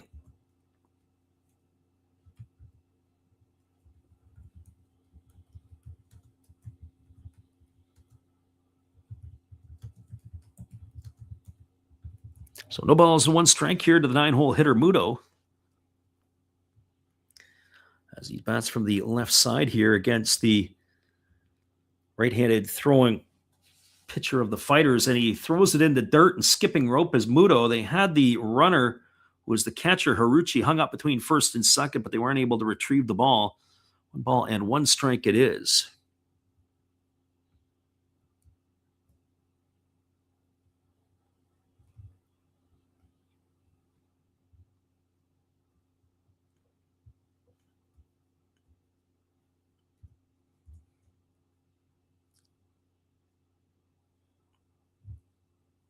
So 1 ball and 1 strike to the left-handed hitting Mori. Had it the other day. I should have bookmarked it sometimes. As the right-hander delivers, there's a fastball that misses up. Count goes to 2-1. Sometimes I fail to do some of that stuff.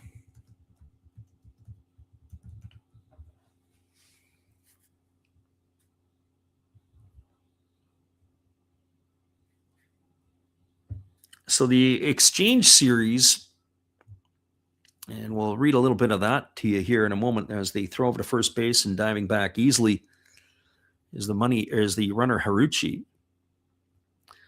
So the opening game of the series is going to be on February 25th, and that will be local time. It will be the Hawks against the China Trust Brothers. So I'll have to take a look to see when exactly that is in North American time. And then it'll be the Taiwan's World Baseball Classic team will face Fukuoka the following day, 7 o'clock. That would be pretty good. Pitch on the way, and that is a fastball that misses upstairs. It's now 3-1 here to Muto. Asari really struggling in this inning of work. Then the Fighters, Ham Fighters, are going to play the Taiwan team on the 26th. As they'll get a chance to play the Fukuoka Ball Club, and then they will conclude with the Weichun Dragons on the 28th. So 4 games there, and we'll see how that works out as that fastball misses up and away. That's going to be ball 4, and Muto is going to be aboard, so that is going to be a walk. So more than likely, those would be the games that we would be looking to call over the course of next weekend. So North American time, you're looking at about the 24th, the 25th, the 6th, the 7th. Be really, really happy with that. Of course, it's a day later in overseas. And I think it's 7 o'clock local time in Taipei, which means it's 6 o'clock in Japan, which by all stretches here would probably be about 1 in the morning start Pacific time, or 4 in the morning if you're on the East Coast. Pitch on the way. Fastball misses up and in. Count is 1-0 to the leadoff hitter, Tyra. He is the 7th hitter to come to the plate so far tonight, in this inning, I should say. Troy's in the house. Welcome, Troy. Hope you're doing good.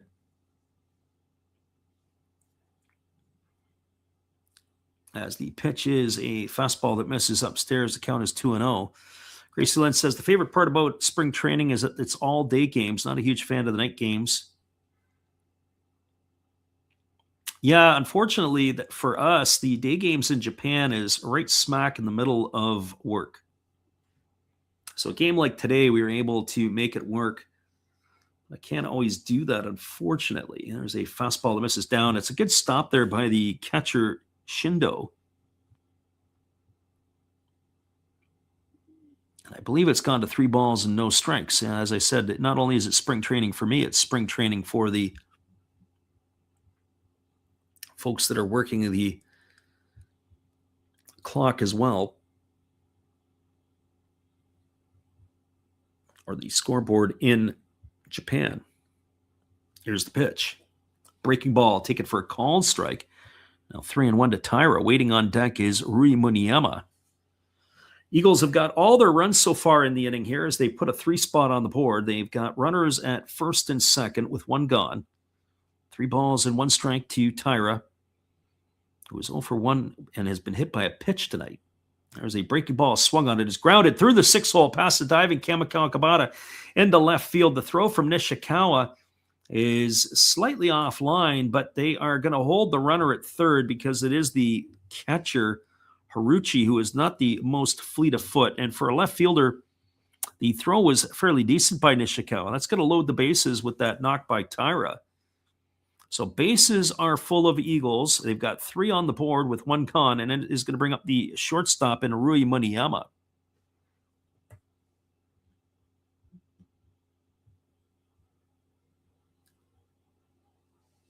So Muniema is coming to bat.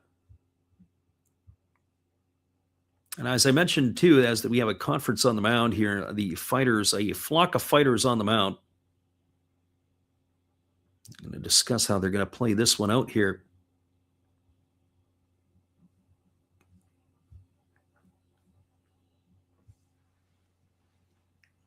Are we going to see the end of the night?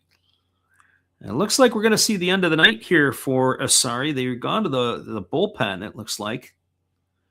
So we're going to have ourselves a pitching change. It is going to be a tough situation here for number 46. And 46, it appears to be Kuroyanagi, but I don't know if I see him on my other sheet here. We're going to have to take a look. It is Kyosuke Kuroyanagi on in relief. So that outing did not go particularly as planned for Asari, as his night is over. So Kyosuke Kuroyanagi on in relief.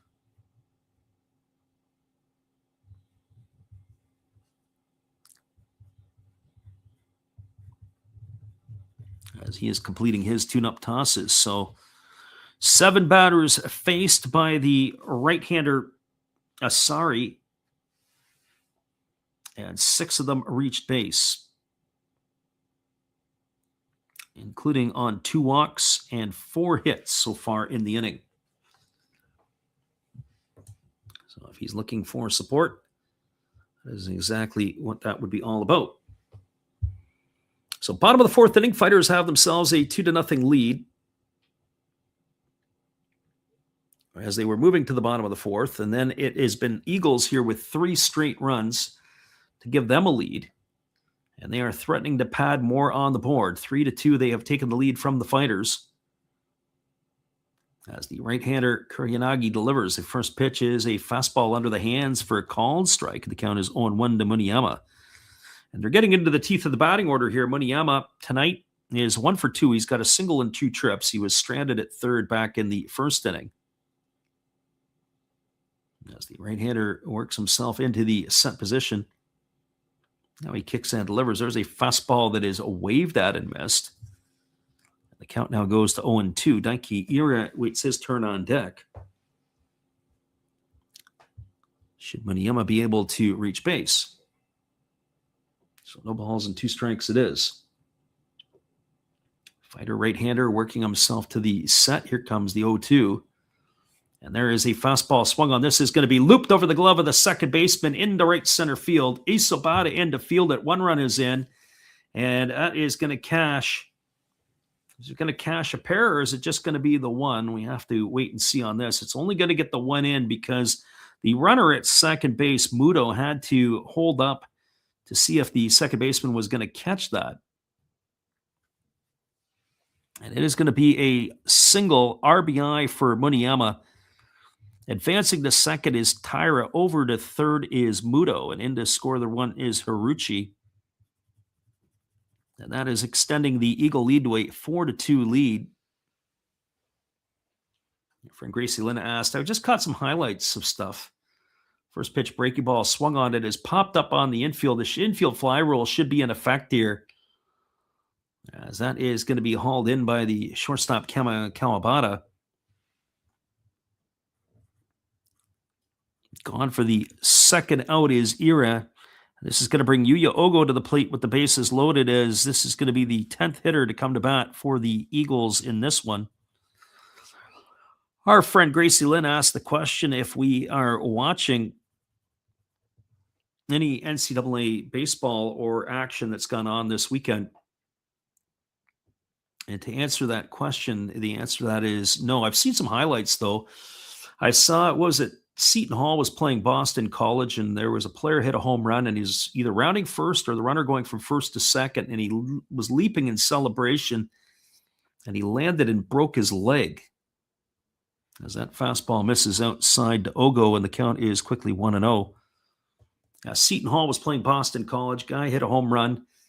I don't know if it was the batter runner or the runner at first was leaping up in celebration, and he went down like a house of cards. And his leg snapped. It was very gruesome. I wonder if his foot got caught in the turf. Fastball misses down, and the count goes to 2 balls and no strikes to Ogo. I also saw that there was a hitter for Baylor hit 3 grand slam home runs in one game. He said it was only the second time in college baseball history somebody had hit 3 grand slams in the same game. 2-0 on the way. Breaking ball taken for a called strike. 2 balls and 1 strike to Ogo. Yeah, that's really disappointing. But, you know, it's also a coaching point. Like I always talk to the kids that I'm working with, and I say, you don't celebrate until you cross the plate or get back to the dugout or fist pump your buddies or whatever it is in the dugout. The on-field celebrations that you get during the play, it's opening weekend of the season. It's not like you won the World Series. Run it out. Fastball swung on, lifted into left field. Over underneath it is Nishikawa. This should do it, as Ogo is going to fly out to end the inning. But the Eagles send 10 batters to the plate, and they cash in 4 runs in the inning. 4 runs in the inning on the benefit, if my math is correct, on 5 hits. There were no errors, and there were 3 runners left aboard. Your scores, we're now through 4 complete innings. It is the Eagles 4 and the Fighters 2. Stick around, everybody. I'll be back in just a couple moments with all of the action. We're glad you can make it in here with us tonight on the Last Raps Baseball YouTube channel.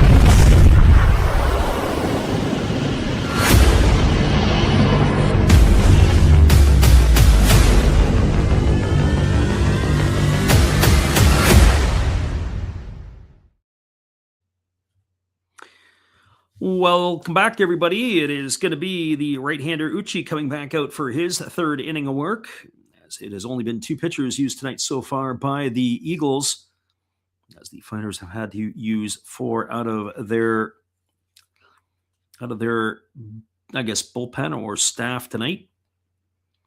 It'll be Rodolfo Castro, Daigo Kamikawabata, and it'll be Shindo to come to bat here. As the first pitch breaking ball is taken for a called strike to Castro. Castro grounded short, his first and only time up. Right-hander against the right-hander. As Uchi delivers, it is a fastball missing up and away. And the count runs even to a ball and a strike. So 1 ball and 1 strike it is. Our friend Gracie Lynn said, watch part of that Baylor game. Fastball swung on it, is popped up, and it is drifting back to the seats. And watching it sail into the seats is the catcher, Haruchi, and that's going to run the count to 1-2 on Castro. Yeah, if you think about it, to hit 3 grand slams in one game, how many things have to go right? So many things have to go right. And when you think about that, it is how many times you got to come with bases loaded up the bat. That's 12 RBIs, not including any other at-bats that he may have had. Extremely impressive. 1 ball and 2 strikes it is as the right-hander works himself to the set. Kicks and delivers. There's a breaking ball swung on. This ball is lifted over to the right side of the infield, shallow. Moving over is the second baseman to make the catch, and it is going to be Tyra who hauls it in, as Castro is going to be retired for the first out of the inning. Going to bring up the shortstop in Daigo Kamikawabata.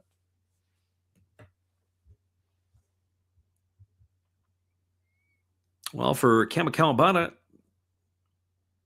it comes to the plate tonight 0 for 1. He grounded out to third his first time up.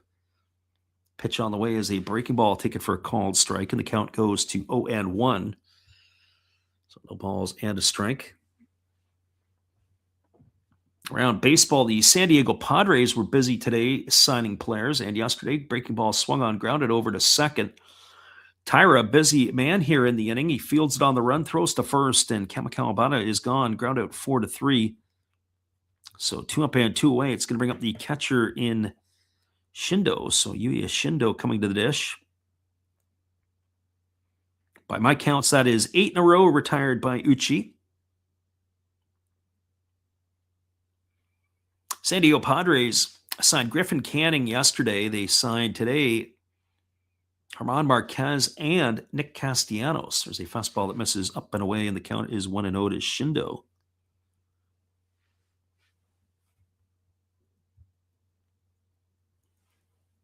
Our friend Gracie Lynn says the NCAA baseball, as there's a fastball swung on, it's lifted into deep right field. Moving back is Ogo. Backpedals and makes the catch, and Shindo is retired for the third out of the inning, and that's going to do it. We are halfway through this one as the Fighters go in order. No runs, no hits, no errors, and nobody left aboard. Your score as we move to the bottom of the 5th, that is a 4-2 Eagle lead. Stay with us. I'll come back and answer and comment on some of Gracie Lynn's stuff right after this timeout. Hang tight with us, everybody.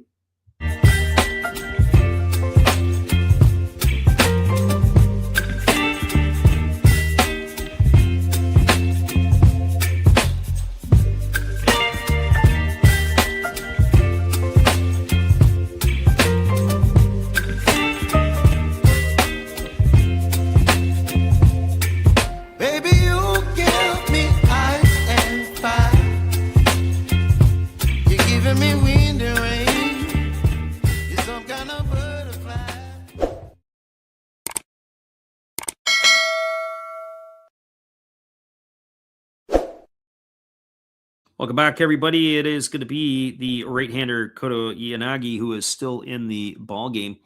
Gracie Lynn said it's going to be the 45,000 fans breaking a 45-year-old record. Well, also what plays into that, too, is where the location of some of the games are. I understand that is University of Michigan, Stanford, I want to say Oregon or Oregon State. There's a bunch of schools that are playing down in the Phoenix area, also in Tucson. So they're using some of the minor league facilities. In fact, I think it was in Surprise where they're playing some of that college games. So, you go and now all of a sudden you're playing in a 10 or 12,000 seat stadium or a 15,000 seat stadium.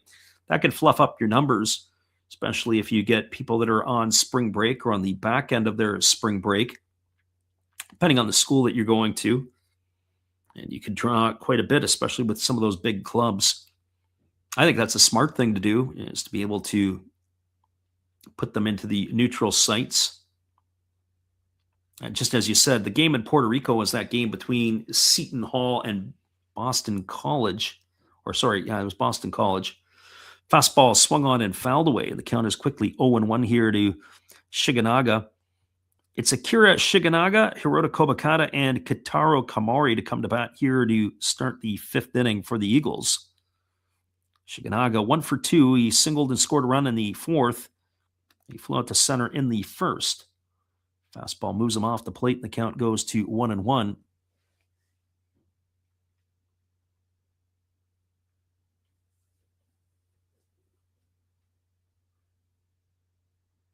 There's a breaking ball that misses down and away. The count now goes to 2-1.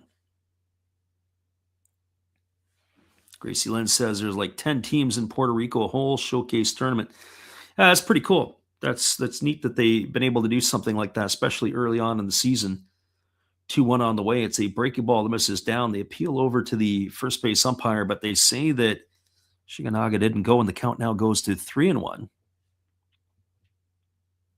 23,000 at the Rangers Stadium tonight for Arkansas and TCU. 15,000 for Oklahoma State, Oklahoma. That's pretty good as well.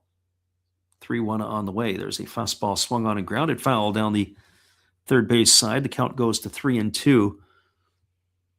I was kind of curious to see if it was won that Michigan game today. I forget, they were playing Stanford. That's a pretty tough call right off the hop. I'm interested to see how that shapes up. There's a fastball taken for a called third strike. Oh, Shiganaga stood there like the house by the side of the road. Had a little bit of backboard movement there from Kota Yanagi as he was able to ring him up.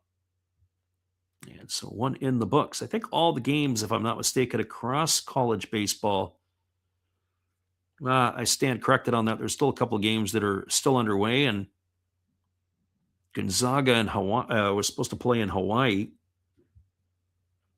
There's a first pitch breaking ball down to Kobakata. The count is quickly 1-0. So 1 ball and no strikes. But as I mentioned, I'd be curious to know what that Michigan-Stanford score was. I didn't get a chance to see that one.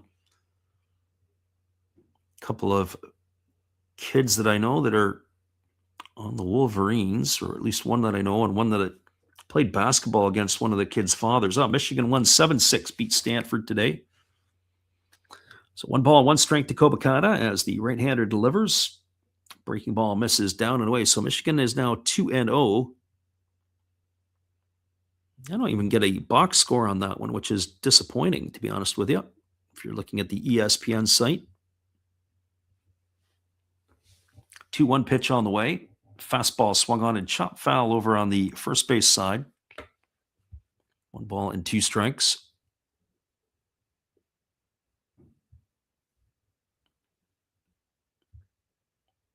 They've got it at 2-2 to Kobakata. I've got it here at 1-2, but we'll see if we're right or they're right. Fastball swung on. This ball is going to be lined over the head of the leaping second baseman of the Fighters. Yoshida couldn't pull it down. It's going to be a single here for Kobakata, so he's got a single to go with the double and a couple RBIs tonight. That is going to bring up the left fielder in Kitaro Kamari.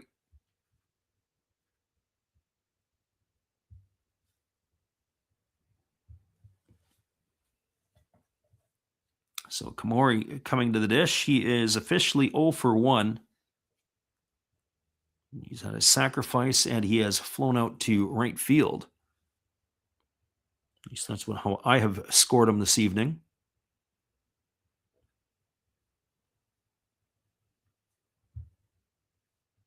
As they throw over and getting back to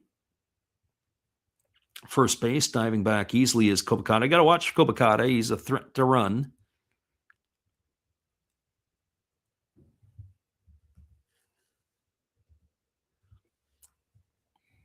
As the right-hander works to the set. And now he delivers. It's a fastball that drills Komori right in the back. And he's going to make his way to first. That's the second hit batter of the ball game tonight.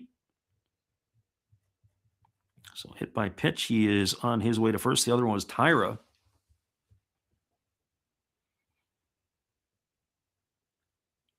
Interesting that Yahoo is streaming tonight the game between the Dragons and Yokohama. If you are into that. I wonder what games that they are going to be streaming as well. I'm not watching that one there, but curious to know maybe what they might be producing. I know Yahoo did some games a couple of years ago. I don't know if they have a regular schedule to that or not. There's a breaking ball swung on it, breaks the bat, and they've ruled it a fair ball. It's down the right field line. Boy, I'd like to get a look at that one. I don't know if that was fair or not. In to get it is Kane. He fires into second base. Sliding in and over sliding the bag is Haruchi. In to score is going to be Kobakata. We're going to have to see how they score that. I want to look at the replay again on that one. As I mentioned, I don't know if they have the scoring. Boy, oh boy, I guess that is going to be a run here in an RBI. It's going to be a double. So it's going to be double. Stopping at third is Komori. In to score was Kobakata from second.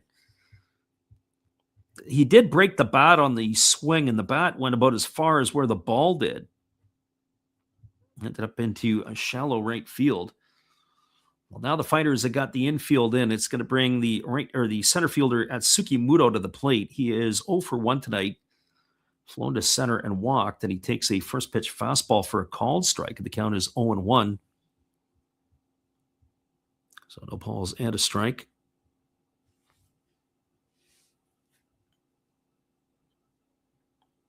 Gracie Lynn says her coverage here in the chat is better than ESPN's coverage. Probably.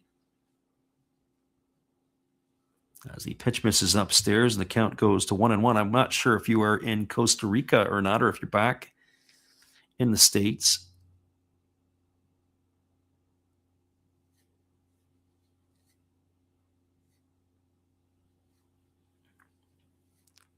Gracie Lynn says Yahoo, the search engine, is broadcasting Yahoo Japan. Yeah, Yahoo Japan has Japanese baseball. There is a pitch that's down. It squirts away. Yahoo is just more than the search engine. Fastball misses down. It's now 2-1 to Muto. I remember when it used to be an auction house at times. Wanted to compete with eBay back in the day. And all kinds of stuff. Also, too, you can buy and sell and whatever else. Never really took off here in North America. Well, it did for a while, and then it just sort of got displaced, I guess maybe would be the word I would use. Here's the pitch. Breaking ball swung on, popped up down the left field line. Giving chase is the third baseman, Gunji, but he's going to watch it slice into the seats. Runs the count to 2-2 to Muto.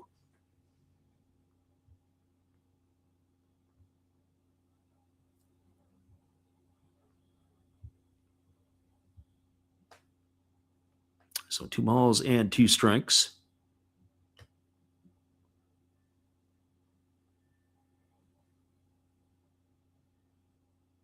Right-hander works to the set, checks the runners, now delivers. Breaking ball swung on, grounded softly foul down the first base line.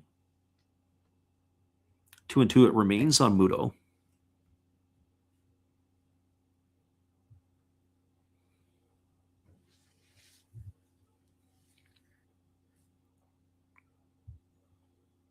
I have to do my homework on when those games in Taiwan are going to be played. As I mentioned,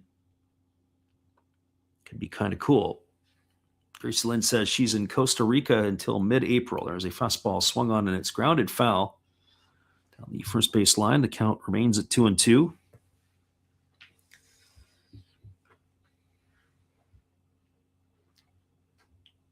Just going to be plugging away up here, and next month I'm going to be heading back east next month for a span of about 6 days.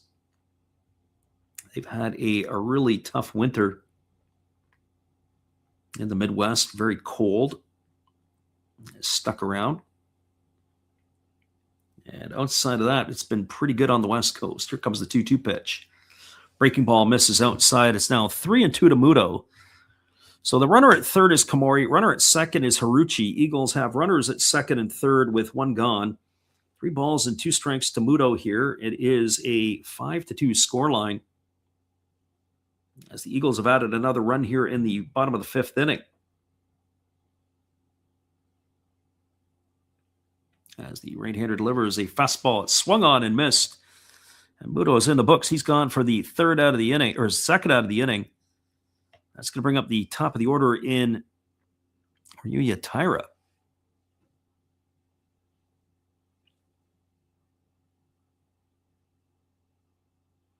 See, Lynn says she's planning various stages of working into a whole bunch of different spots.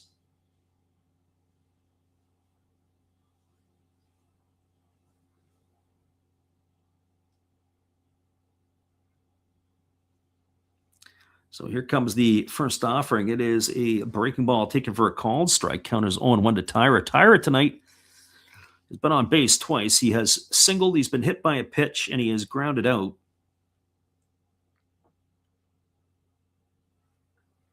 I think last year I kept barking about how I was going to be heading to Vietnam over the 3 weeks at Christmas, or the holidays here. There's a fastball that misses outside. Count is 1-1. This year, we're going to pivot. I think we're going to do China for 3 weeks. I was looking at trying to do it, but I haven't finalized it yet. And I won't finalize it until the month of April, more than likely, or May. Because there's talk about visa issuances that are going to change a little bit. There's a breaking ball that misses outside, and the count goes to 2-1. So 2 balls and 1 strike to Taira.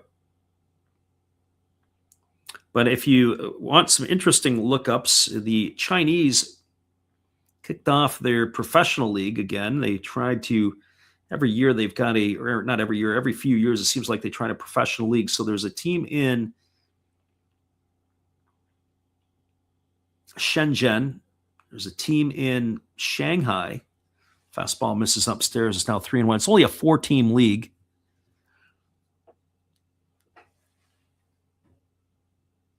I can't remember the other 2 spots, but they were playing in January. It's almost like a winter league.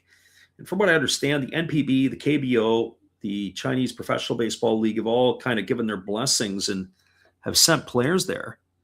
As there's a fastball down, squaring to bunt was Taira, but that ball was down, and it looks like it's going to be ball 4 as he makes his way over to first base. That's going to load the bases. And it's going to bring Rui Muniyama to the plate, but the bases loaded and 2 gone. And so the struggles for the Fighters pitchers continue as Kota Yanagi now is dug himself a hole with the bases loaded and 2 gone.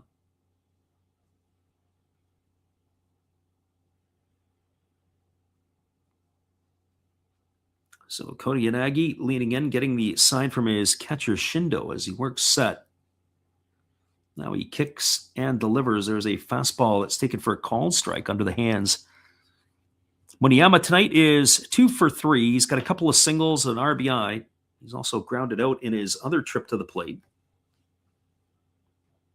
As the right-hander leans in and gets his sign from his catcher, he works himself to the set position. And the pitch on the way is a fastball taken for a called strike, and the count now goes to 0-2.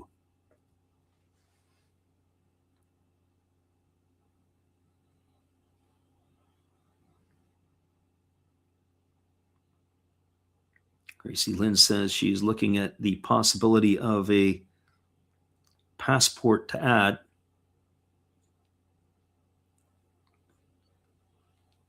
Here comes the 0-2 pitch as the right-hander kicks and delivers. There's a fastball that just misses outside. That pitch looked pretty close, but Muniyama had nothing of it. He wasn't going to go chasing.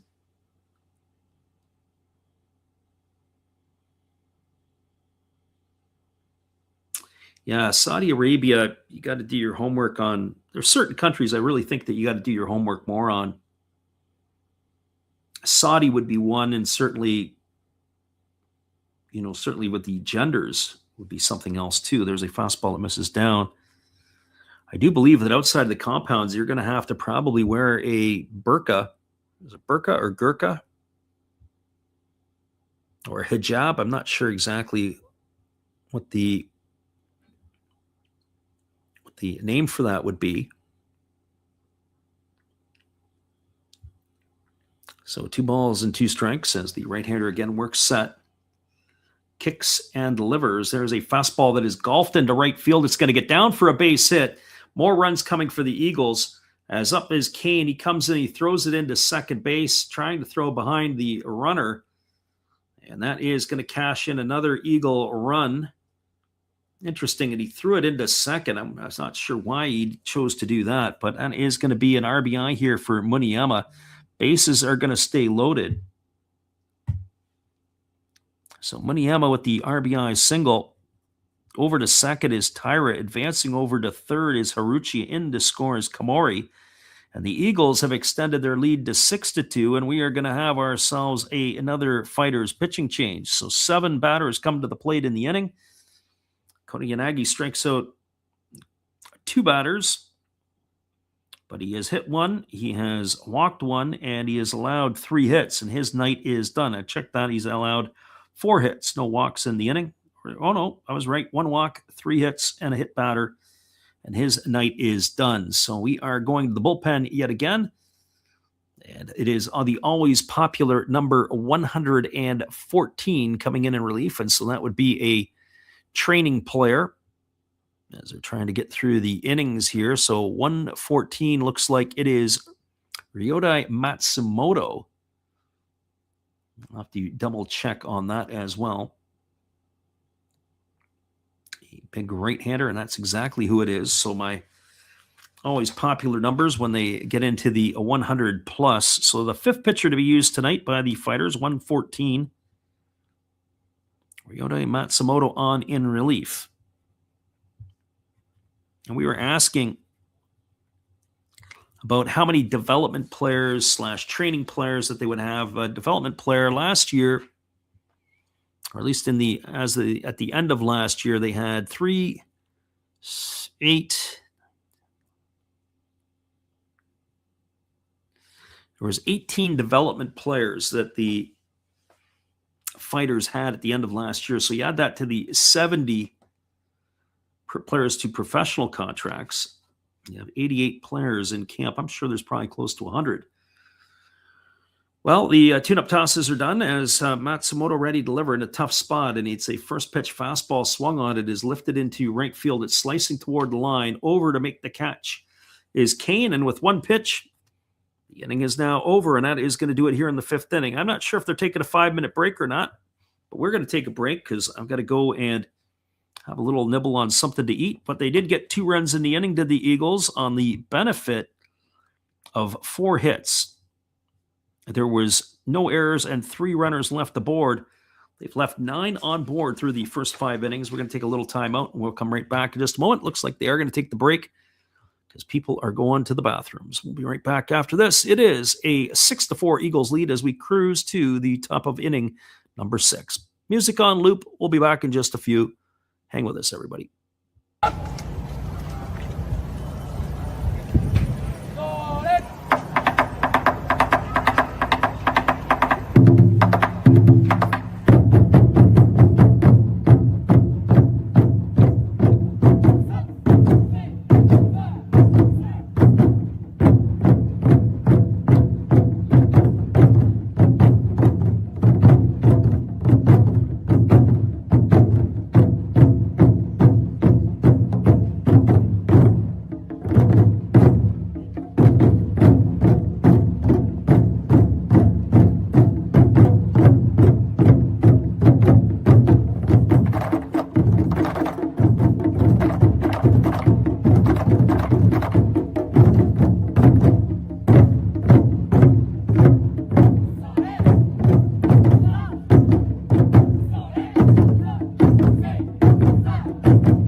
It is a 6-2 Eagles lead as we move to the top of the sixth inning. It is our 5-minute break, or our halftime as we like to call it, in Japanese baseball. We'll be back in just a couple minutes right after this. Good evening, ladies and gentlemen. Namaste. Hey, I hope you guys have been enjoying the game. My name is Hollis. I've got a YouTube channel called Another Hollis Build. I love baseball cards. I open up brand new product for you guys. I open up old stuff. I do breaks. I do auctions. All kinds of stuff concerning baseball. I'm Friars faithful, Padres to the end. I also love Garbage Pail Kids and my animals. I have a ton of animals. It's like a mini petting zoo here around my house. I also love my city. San Diego, baby. I'll take you all around the city and show you what's up. If you guys dig stuff like that, cruise on over and check it out. It's Another Hollis Build. If you dig it, subscribe. I'd really appreciate to have more follow me along on the journey. Hey, either way, you guys have a wonderful day or a beautiful, beautiful evening. No matter which one it is, make sure that you make it great, my friends. Big up Last Raps Baseball. Yeah, Freddie, let's go. One love and peace. Yeah, man.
Welcome back, everybody. It is going to be the top of the sixth inning coming up here in just a couple moments. They are almost done watering down the infield. As we mentioned, it is the spring training facility that the Eagles have a dirt infield, much like the Hanshin Tigers do at the Koshin Stadium for their games. So it may take a couple extra minutes here, depending on how it is, to the infield watered down and us to be able to get back on the call again for you. The runs so far in this ball game here, it was a run in the first inning by the Fighters. It was a 2-out RBI single off the bat of Yuya Gunji that brought home Ryota Isabata. That opened the scoring. Third inning, the Fighters added another run. It was a leadoff double off the bat of the 9-hole hitter Shindo. He was advanced to third by Yoshida, and an RBI ground out by Isabata made the scoreline 2-0. And it looked like the Fighters were cruising until their bullpen came in tonight. It was a 4-run uprising by the Eagles in the fourth inning as they sent 10 hitters to the plate.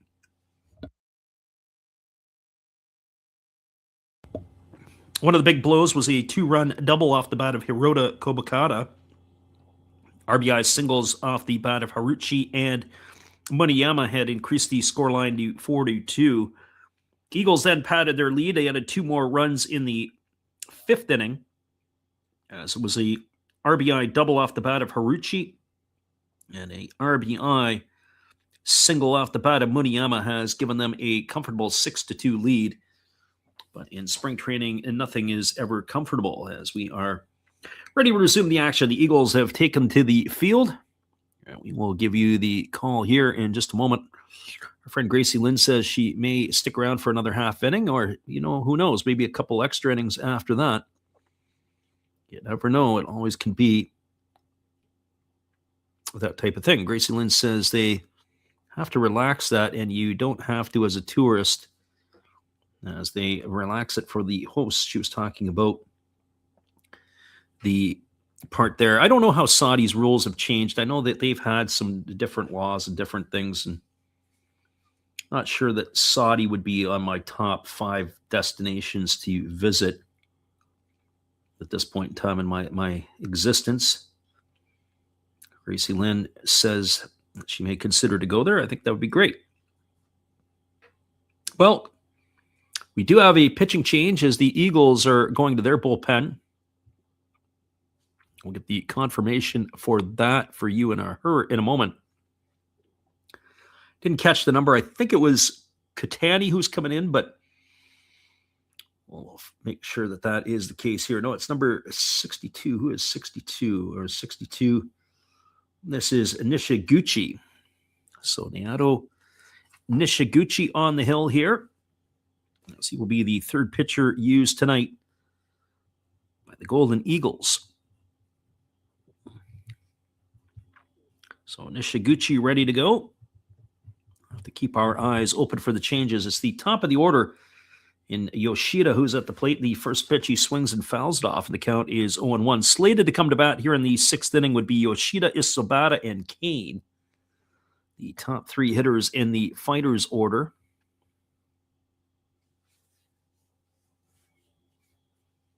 As the pitch is on the way, it's a slow breaking ball, swung on and grounded over to short, fielding it on the backhand and throwing to first. Oh, a great pick over there by the first baseman Ira.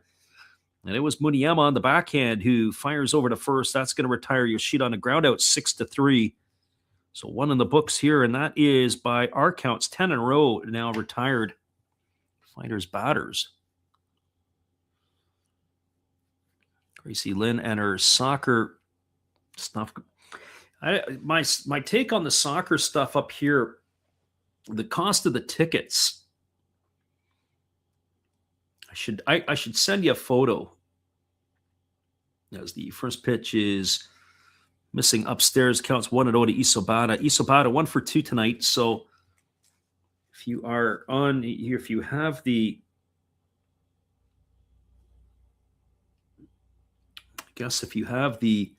Discord app open, there's a fastball swung on and fouled away, and the count is 1-1. I'll see if I can send it over to you. I think you'll like this one. Gracie Lynn sent me the article earlier about I'll have to read that, as there's a fastball taken for a called strike about the Taiwanese team not being called Taiwan.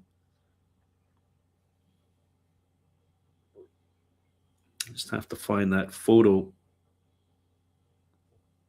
As the 1-2 pitch is on the way. I think it was prior to myself going to Vietnam. Fastball swung on, lifted into shallow right field. Racing back as he made the catch, Tyra with a unbelievable over-the-shoulder catch.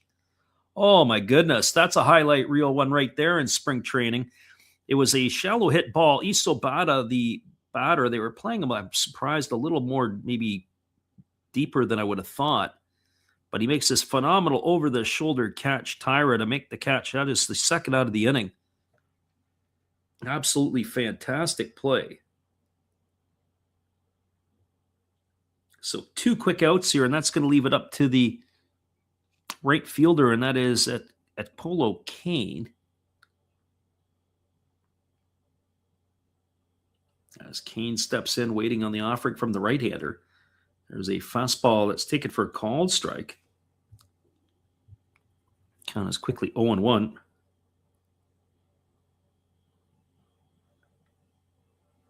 So no balls and 1 strike. Right-hander again kicks and fires. Fastball misses up. Count goes to 1-1. Just trying to find that photo that I think you would find amusing as I have it here. So, our friend Gracie Lynn, if you are taking a look on your Discord, you'll be able to see what you have there. There's a fastball that misses upstairs. Count now goes to 2-1 on our books. Set up at Polo Kane.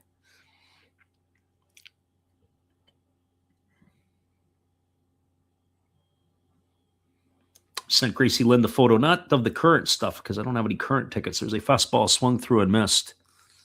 Count goes to 2-2.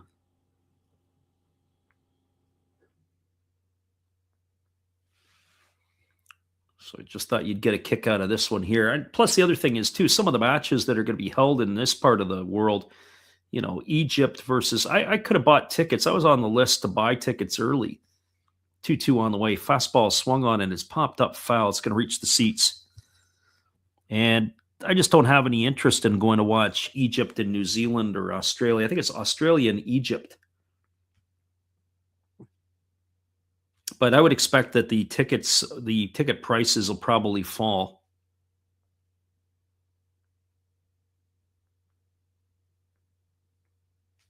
So 2 balls and 2 strikes. As the right-hander ready to go again. Now, I will say this. They did have ticket prices. They've got a pretty good deal on. I'm probably going to get to a pile of minor league games this year. You have tickets in Vancouver for the Canadians. 9 tickets for the months of April, May, and June for $99. So like $11 Canadian per ticket. That's a pretty good deal. There's a fastball swung on. It's grounded over to the left side of the infield. Fielded on the backhand by the third baseman, Shinanaga, and he fires to first to get Kane. It's a ground out 5-3 for the third out of the inning. And the Fighters go quietly here in their half of the 6th. There was no runs, no hits, no errors, and nobody left aboard. We're moving to the bottom of the 6th inning. Your score is the Eagles 6 and the Fighters 2. Stick around, everybody. We'll be back in just a couple of moments as we call this game in the Japanese exhibition series. It is the Fighters and the Eagles. We'll be back in just a few right after this.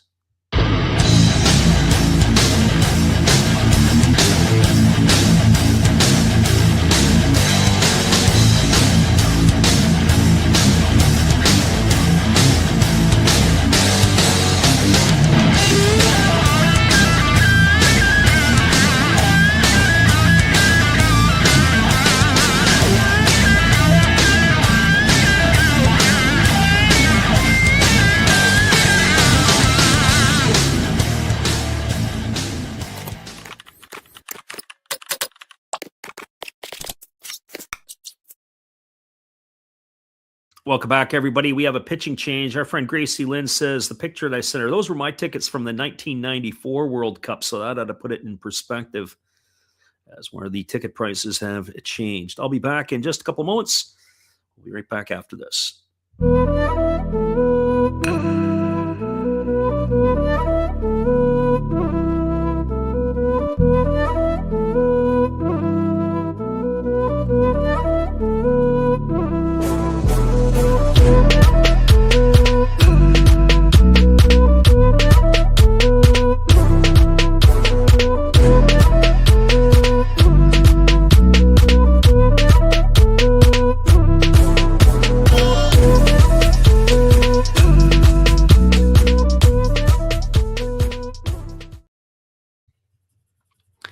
Welcome back, everybody. I've missed the point on the board here. It is actually a 7-2 ball game here as we move ourselves to the bottom half of inning number 6.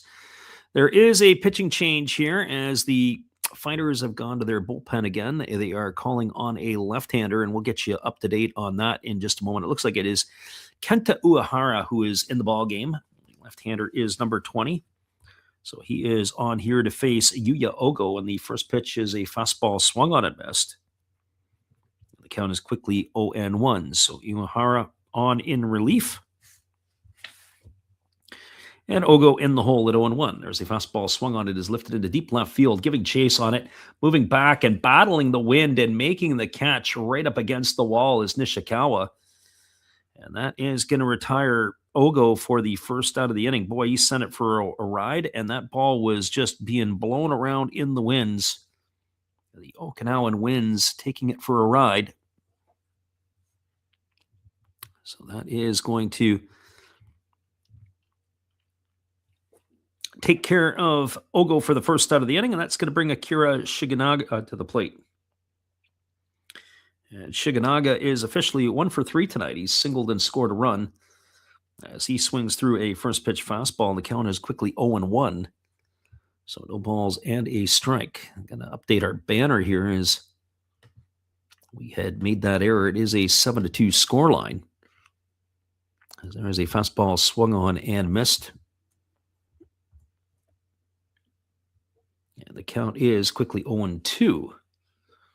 There's a breaking ball that misses down, and the count now goes to 1-2 on Shiganaga.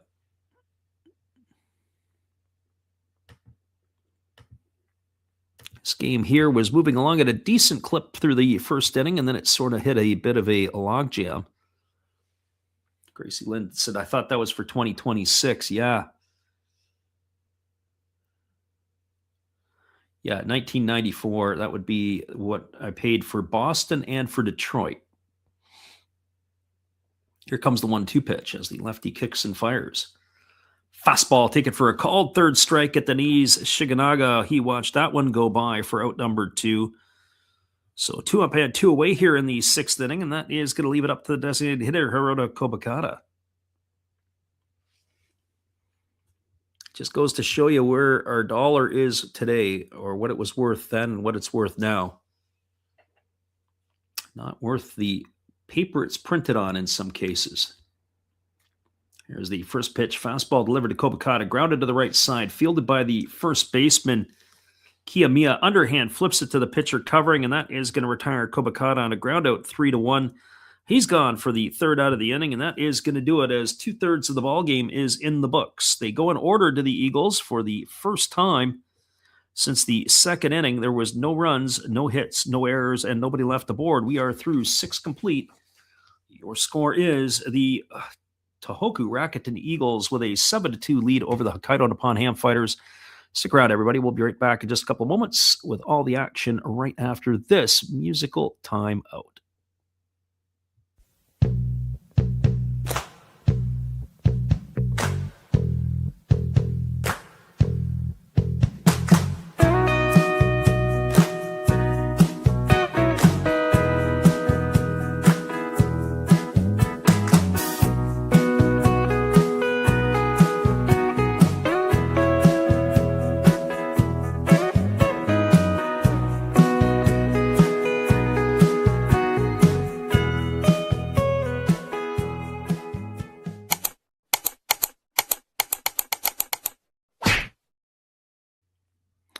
Welcome back, everybody. It is a 7-2 scoreline for the Golden Eagles as they have been flapping their wings here tonight.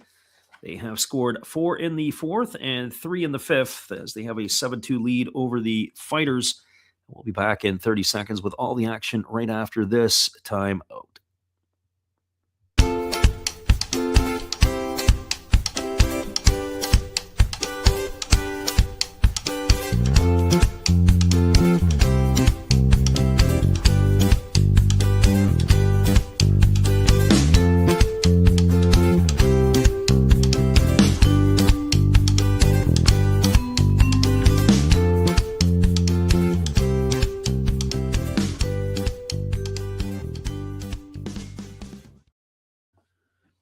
Welcome back, everybody. It is going to be the heart of the order slated to come to bat here for the Fighters in this one. It is still Nishiguchi who is on the mound. It is slated to be Gunji, Kiyomiya, and Nishikawa. We'll see if there are any changes to this in the batting order, as we will see where this fits in right now. So,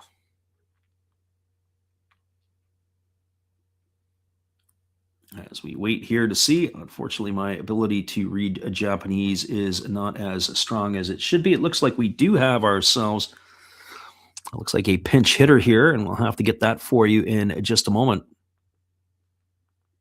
It looks like it is Yuki Nomura stepping into the plate as he will take over for Gunji.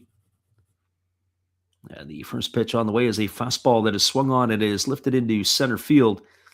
Coming over underneath it with plenty of room to make the catch is the center fielder Muto, and that is going to retire Gunji.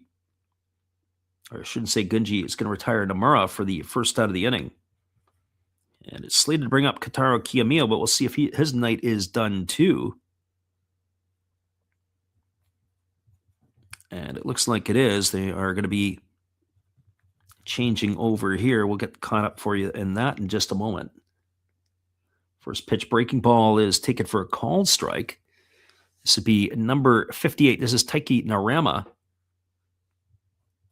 So Taiki Narama in for Kiyomiya. Takes a breaking ball down, and the count goes even to 1-1.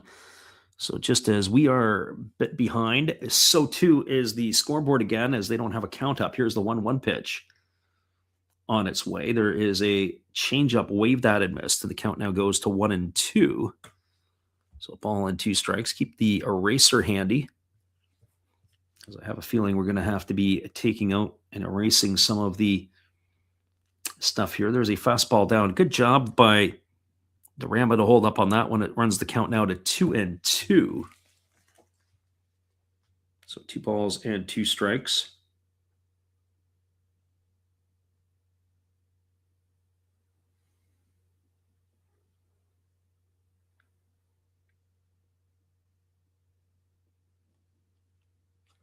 So 2 balls and 2 strikes it is here to Narama as the right-hander rocks himself into the delivery. There's a fastball that is swung on and fouled away down the right field line.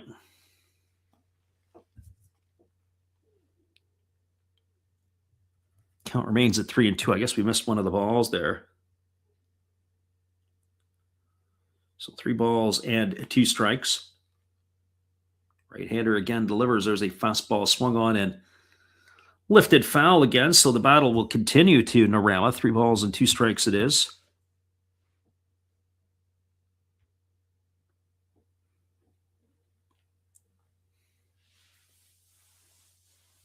As the right-hander rocks again into the delivery, and Ishiguchi kicks and fires.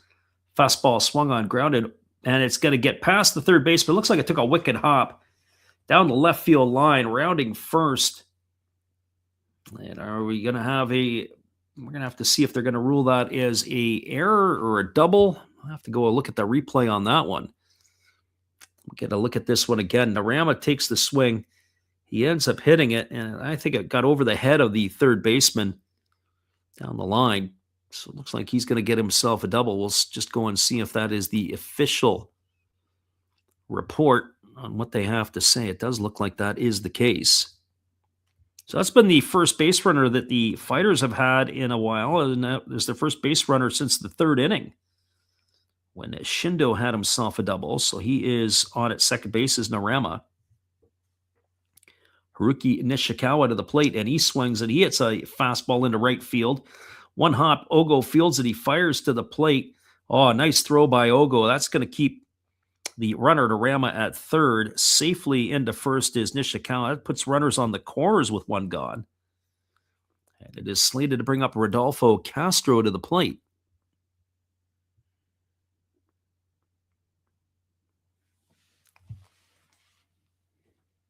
So Castro is coming to the dish here with runners at the corners. Or are we going to see a pinch hitter?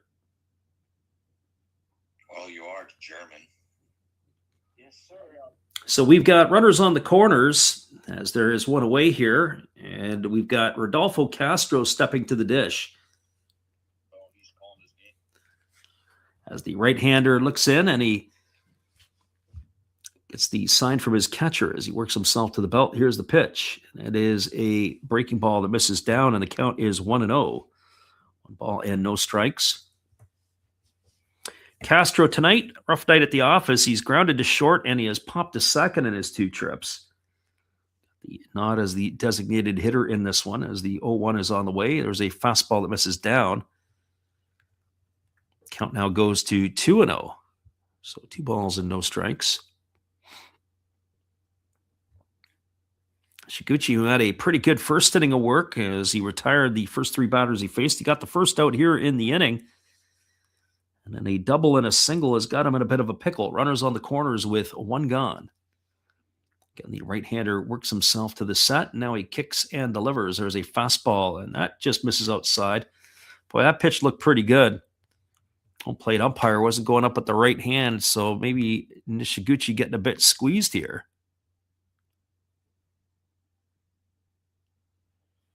So 3 balls and no strikes it is. Pitch on the way. There's a fastball that misses outside. It's going to be ball 4. So Castro's going to get a walk. He's going to load the bases. And slated to come to bat is Daigo Kawabata. I don't know if he's going to get a chance to swing the stick or if they're going to go to their bench again. So 4 balls to Castro has put him aboard. And the right-hander Nishiguchi in a little bit of trouble here. And it does bring Kawabata to the plate. Batting with the bases loaded. Castro, the runner at first, Nishikawa at second, Narama at third. And Kawabata batting from the left side here against the right-handed throwing Nishiguchi.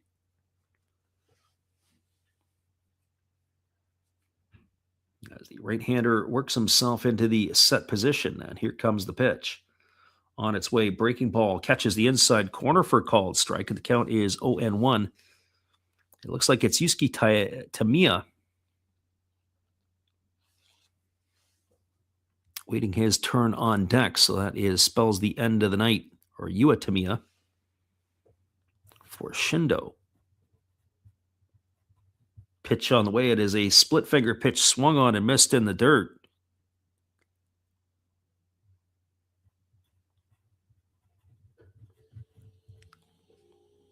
So no balls and 2 strikes to Kawabata.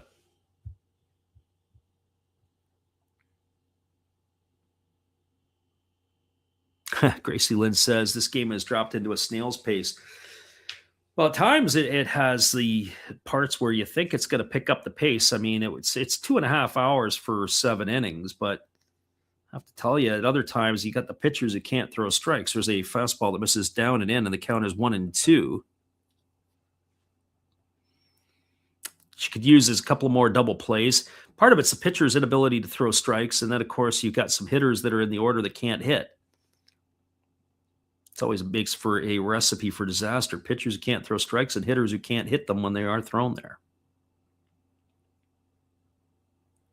Yeah, ever since the 4th inning, it's slowed down. And there's a fastball taken for a called 3rd strike. Kawabata is trying to help pick up the pace here as he goes down looking on strikes. He's gone for out number 2, and it's going to bring up the aforementioned Yua Tamiya with the bases loaded.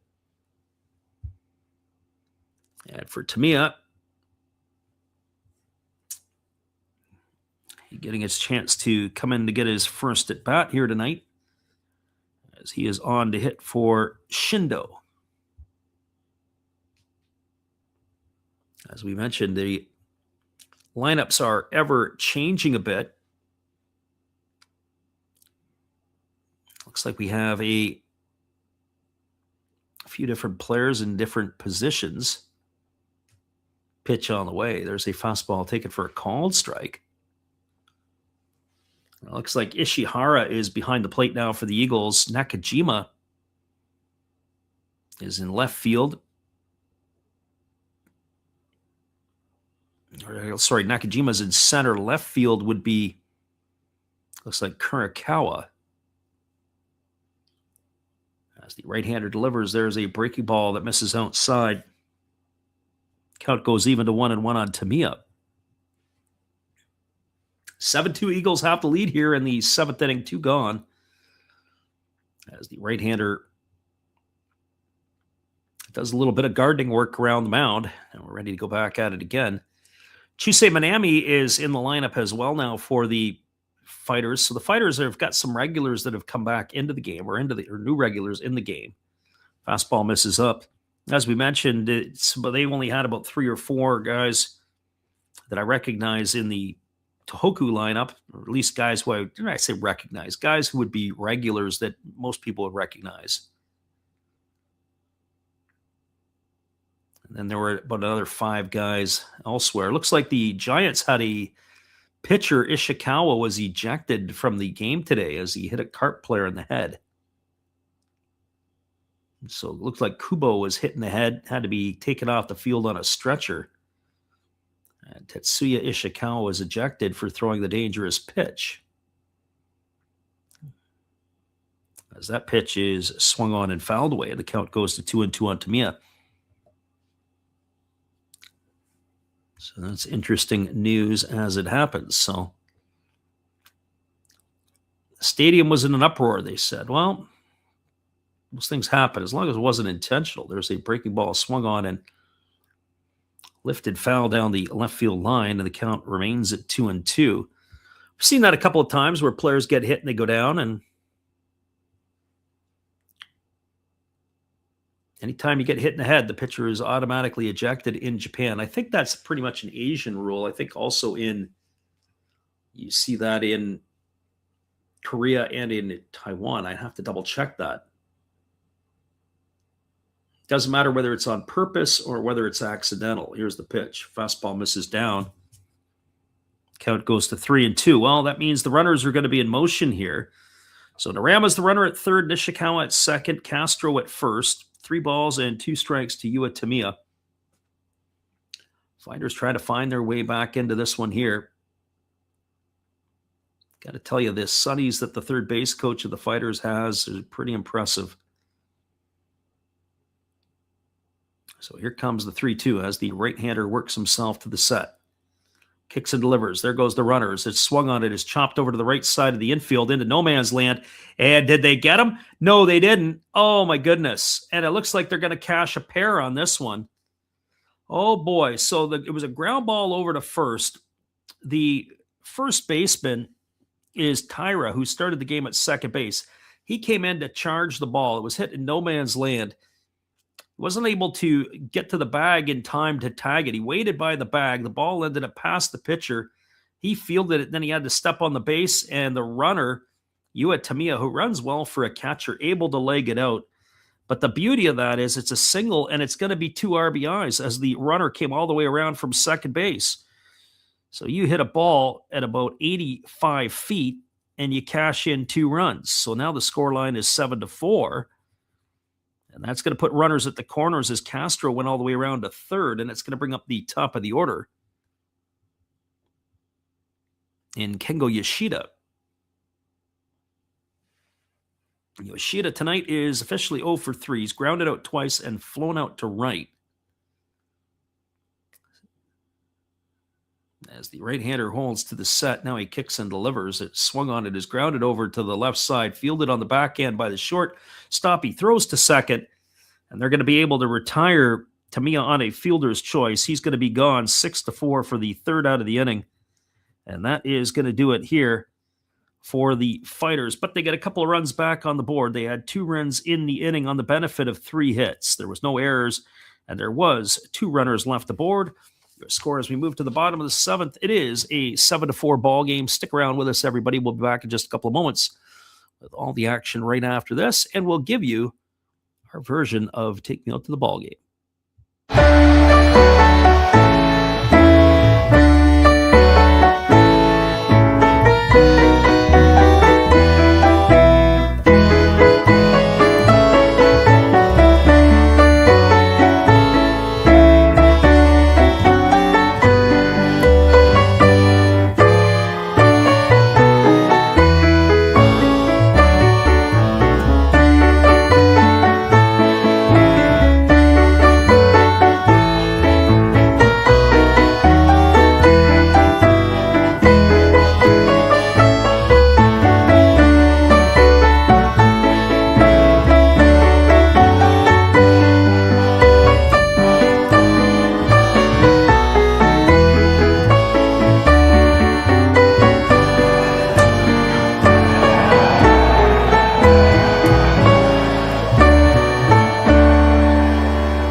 Welcome back, everybody. We are moving ourselves to the bottom half of inning number 7, and it is going to be the right-hander Tsubasa Nabatame coming on in relief, as he is a part of that pitching parade for the Fighters. On the first pitch he delivers is swung on. It's grounded over to second, and they throw to first, and Kataro Kamori is going to be gone on a ground out, 4-3 to start the 7th inning. So 1 up and 1 away, and that is going to bring up the catcher in Kengo Horichi. So 1 up, 1 pitch, 1 away here in the inning. And actually, it's not. It's going to bring up Ishihara. So Ishihara, who we like to refer to as the Japanese Alejandro Kirk. So he is in to hit for the first time here. This is Tsuyoshi Ishihara on the pinch hit. Takes a first pitch strike and then a breaking ball that misses outside. He is a very large man, but not very tall in stature. So here's the pitch. It is a fastball swung on and missed, and the count goes to 1-2.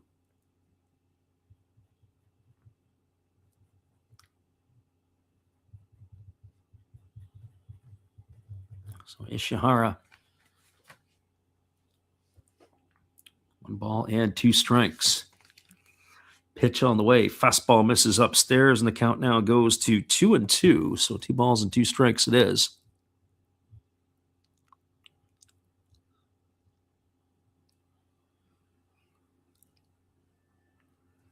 As the right-hander again works himself to the belt, he kicks and delivers. Fastball swung on. This ball is lifted into straightaway center field. Camping out underneath it is the center fielder Isobate. He's there to make the catch. And the big fella is going to be gone for the second out of the inning. So Ishihara gone for 2 outs, and that'll bring up the center fielder in Itsuki Muto. So Nabatame coming in and making it look easy so far. No, it looks like it's going to be Daisuke Nakajima in to bat. So Nakajima in for Muto. So Daisuke Nakajima batting from the left side takes a fastball upstairs for ball 1. So Nakajima making his first at bat here. He took over in left field, or he moved into left field, I should say. As the right-hander delivers, there's a fastball swung on. This ball is hammered into right field, and he is going to be aboard with a 2-out single. So his first look at the plate, and he is aboard with a knock. And that is going to bring up the top of the order. It is going to be Ryuma Taira, who is supposed to be coming to the dish.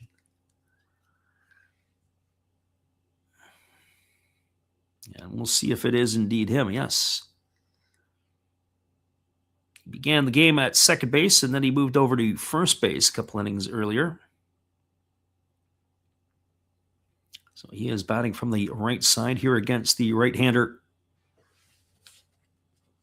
Nabatame, and they throw over to first base, and easily getting back is the runner Nakajima. Nakajima is a threat to run, so you got to keep your eye on him. Our friend Gracie Lina is tapping out, and we were glad that you could be here with us tonight. So hopefully we'll have some more games for you coming up in the not-so-distant future, as we look forward to having you return for the 2026 season, because the 2027 MLB season may be up for grabs. There may be nothing. I'd be curious, actually, at the end of the year, just in saying that, how many major league players who are kind of those fringe-type players will lock up jobs in the NPB if there's going to be an MLB lockout. There's a fastball that misses down. Count as 1-0 to Taira, especially those guys who are out of team control. I remember the National Hockey League a few years ago, you used to see guys that would literally jump on contracts. If they knew they were out of contract, they'd go play in Europe. Here's the 2-0.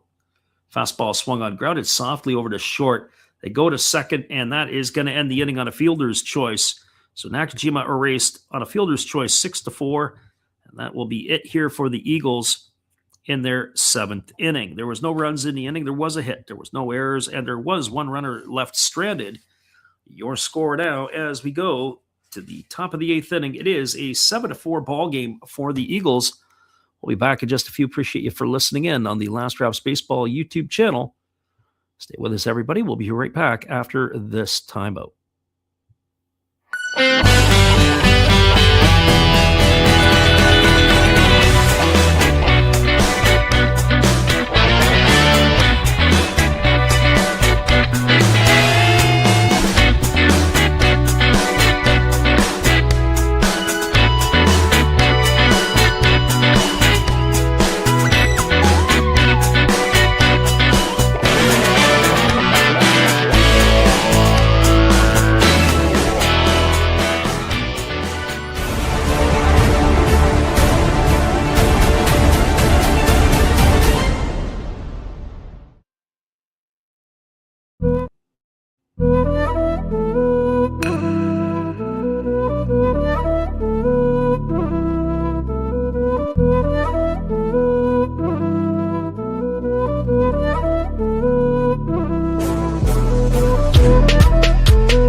Welcome back, everybody. It is going to be the right-hander.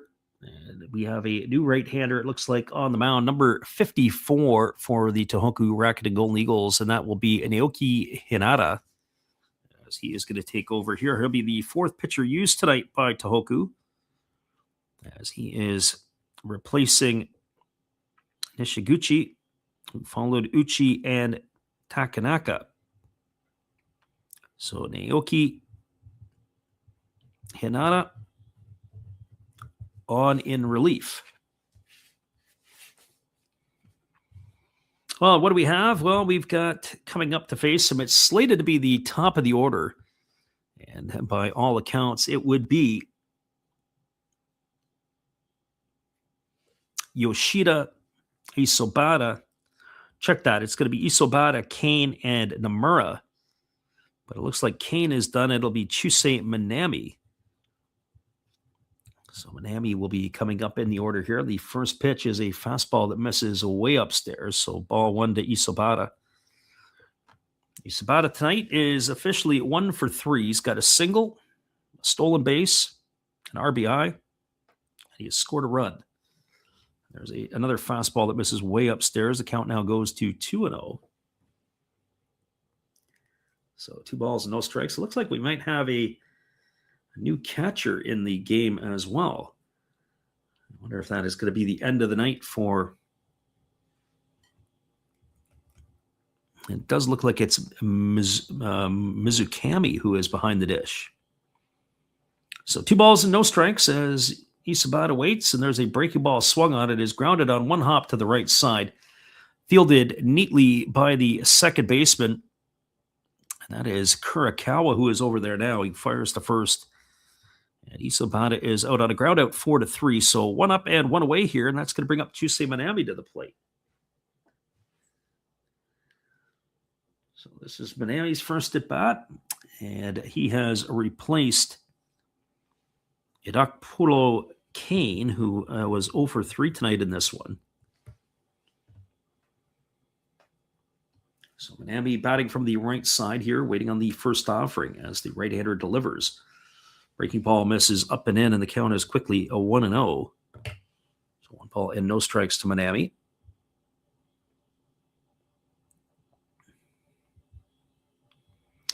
Killenawez says he's back. He says the backdrop looks live. He likes it. There's a fastball taken for a called strike. Well, we appreciate you for letting us know that. I just trying a few different things. We're going to have some different stuff on our thumbnails as well, and just a few other things this year that we're going to pop in. There's a breaking ball that misses inside. Count is 2-1. Got to pick up the production pace. I got a day off on Monday, and so part of my Monday is going to, well, I say a day off, but part of it is going to be spent doing some of the stuff for the season. I'm looking forward to it. Looking forward to the Classic. Looking forward to the exhibition games next week between the Japanese teams and the Taiwanese teams. As that breaking ball misses inside, it's now 3-1. Did you say Manami? Manami will be followed by Yuki Nomura. As the pitch is a breaking ball, and it just misses low. I don't know where that missed, but that's going to be ball 4. That's probably Chusei Manami getting a little bit of respect from the home plate umpire. And so the pitcher for the Eagles not liking that when he does a 180, adjusts the cap, walks away. And that is going to bring Yuki Nomura to the plate. Nomura came on in the 7th inning to pinch hit for Yuya Gunji. He's 0 for 1 tonight. Float to center field, and that looks like it is going to be the end of the night already for Manami. It is Kota Yazawa who has come in to run for him. So Manami gets the early night off, and Yazawa in to run.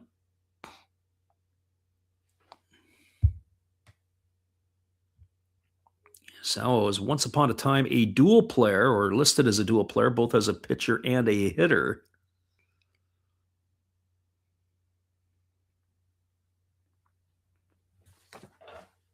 So he is aboard at first base as the right-handed hitting Nomura steps in. And Yazawa can run. He is pretty quick. I'd like to, that would be something I'd like to see, is if they have like sprint times on the players and combine stuff. I mean, I don't know if the teams always want to release that. My guess is Isobata would be the fastest player for the Fighters as that breaking ball drops in for a called strike, but I'd have to say Yazawa is probably right there with him. I wonder who else. Like, there's some guys who have base stealing speed. There's some guys who have running speed. Isobata can somewhat steal bases, but I don't know if I like his percentage of how he steals them. We know he's got great wheels, but I don't know if he's got great jumps. There's a pitch that's inside, down to second goes Yazawa, and he's going to steal second. He slides in safely. So Yazawa slides in safely with a stolen base. Ball was in the dirt. It was a good pitch to run on. It looked like it was an off-speed pitch. I don't know if he took off or if he was reading the ball down, but it was certainly a great pitch to be able to get off to the races on. So 1 ball and 1 strike it is.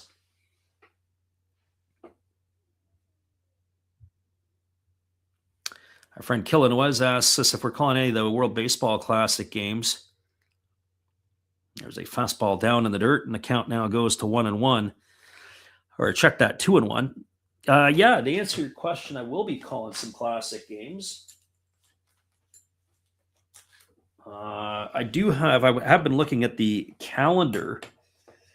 I'm trying to sort out which ones I'm gonna call. And what I'm gonna do next weekend before the Classic starts is I'm gonna call a couple of those exhibition games. We mentioned that earlier on that there is the China Trust Brothers are going to be playing the Fukuoka SoftBank Hawks, and then the Hawks will play the Chinese Taipei World Baseball Classic team. And the next night, the Fighters will play the World Baseball Classic team. And then it will be after that, it'll be the Fighters will play the Dragons from the Chinese League. There's a breaking ball swung on. This ball is lifted into center field. It's going to get down for a base hit. And over to cut it off is the center fielder.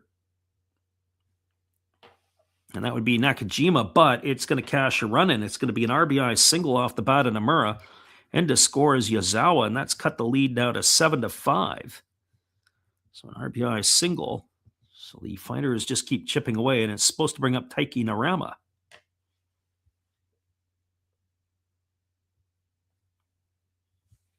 Yeah, I'm looking forward to those exhibition games. In fact, I might be looking forward to more of that than anything else. The other thing that I'm looking to do is I was looking at the schedule. I'm going to call some of the exhibition games, if available, between the World Baseball Classic teams and the Major League teams. There's quite a few. Like the Tigers are playing Panama and the Dominican. I think the Dutch are playing a couple of the teams. There's a fastball swung on it. It's lifted into right field.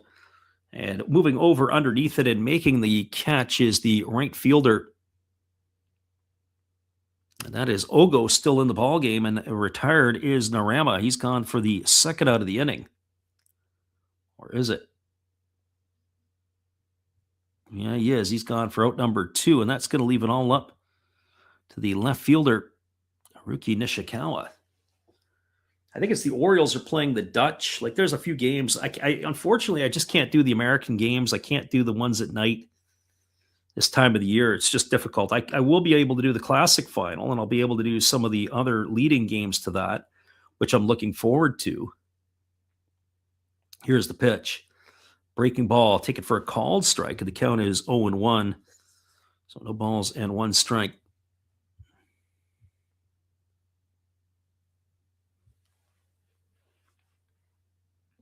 Right-hander ready to go again as he leans in and gets the signs from his catcher.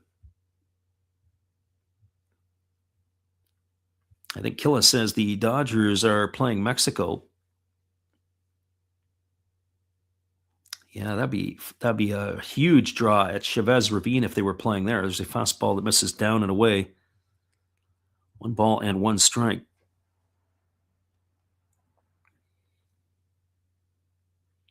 So 1 ball and 1 strike to Nishikawa. Runner at first is Nomura. 2 gone here in the inning, top of the 8th. The Fighters have added another run to the tally. It's now 7-5. Here's the pitch. Breaking ball swung on and missed, and the count now goes to 1-2. I forget, there's a few other games. Like, I'll definitely be on the Taiwan-Korea game. I think I'll be on some of the Japanese games. One game I'd like to be on that I can't be on is Taiwan and Australia. When I called that game in the Premier 12 a couple of years ago, we had like 40,000 plus viewers in our stream. Just doesn't work out timing-wise for me that night. I'm not going to be able to get on it because I think the game goes off at 7 Pacific or 10 Eastern. It's a little too early for me. Here comes the 1-2 pitch. There's a breaking ball that misses down, and the count goes to 2-2. Killa says he's going to be in Arizona at the time. You know, it'd be kind of cool if you were able to do something like that in your stream. Yeah, we had about 40,000, close to 40,000 viewers that night. So 2 balls and 2 strikes as the left-handed hitting Nishikawa waits on the offering from the right-hander. Hinata, who kicks and delivers. Fastball just misses off the outside corner, and it counts 3-2.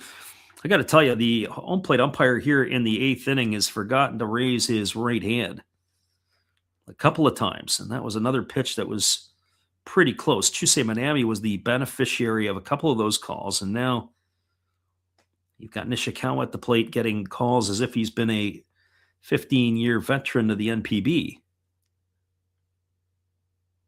Gillis says maybe you should jump on that Oz game. Yeah, I think you should. You might get yourself a heck of a draw. There's a fastball that misses down. And that is going to be ball 4. It's going to draw a walk to Nishikawa. He is going to be aboard. Advancing over to second is Nomura. It's slated to bring up Rodolfo Castro to the plate. We'll see if he is going to get the hit, as Castro is the designated hitter. That's what his job is here to do tonight. So runners at first and second.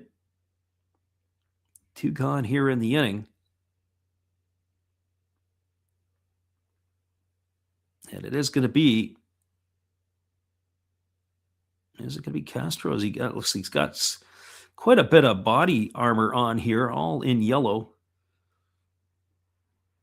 I don't know if that's him or if we're getting a pinch hitter here. It looks like it's a pinch hitter. We'll see who this, it looks like it could be Shun Mizutani is who it actually is. And that's exactly it. Here comes Mizutani to the plate. First pitch on the way, fastball center cut for a called strike. And the count is 0-1. So the end of the night for Rodolfo Castro, who finishes 0 for 2 on a walk.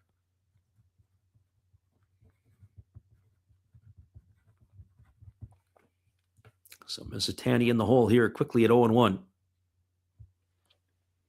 Our friend Killa says, noted. Thanks for the heads up on that. Yeah. Do the play-by-play during the vampire hours. That's exactly it. Here's the 0-1 fastball, and that just is on the outside corner for a called straight light call by the home plate umpire. He must have looked up and saw Mizutani standing there and not somebody else, and decided it's time to go up with the right hand. So no balls and 2 strikes to Mizutani. Yeah, some of the international games, depending upon where you're at. I had also good turnouts for Venezuela and the Dominican in the last one. I think I did Mexico, Canada. It was okay. And the last classic. Here's the 0-2. Fastball misses outside. The count goes to 1-2.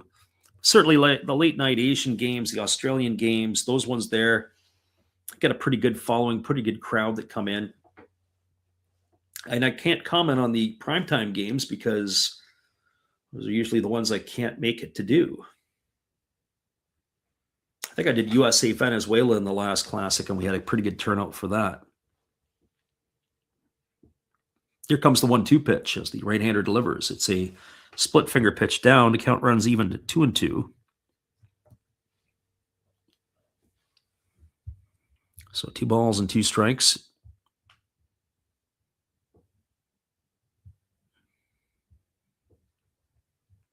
Eagles and the Fighters. It is exhibition baseball from the NPB. 7-5 is the scoreline. Fighters still threatening. Runners at first and second. 2 gone. 2-2 count here to Mizutani, who's on to pinch hit for Castro. As the right-hander leans in and he gets the sign. Here comes the offering.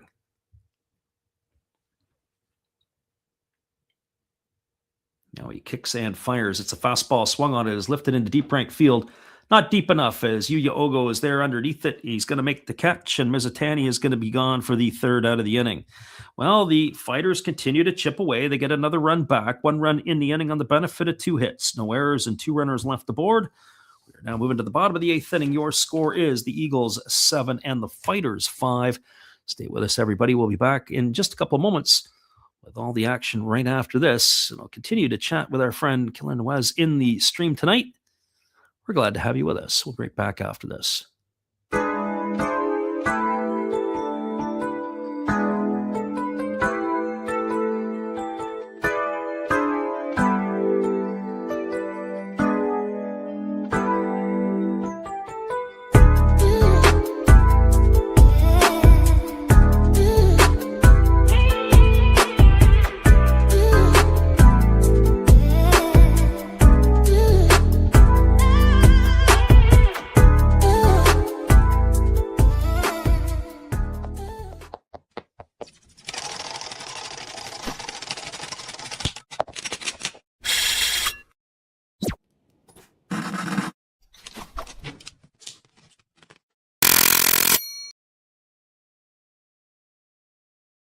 Hello, this is Eric Fox, formerly of the Oakland A's and Texas Rangers baseball teams. If you want to learn about Japanese baseball, see Coach Fred of Last Raps Baseball.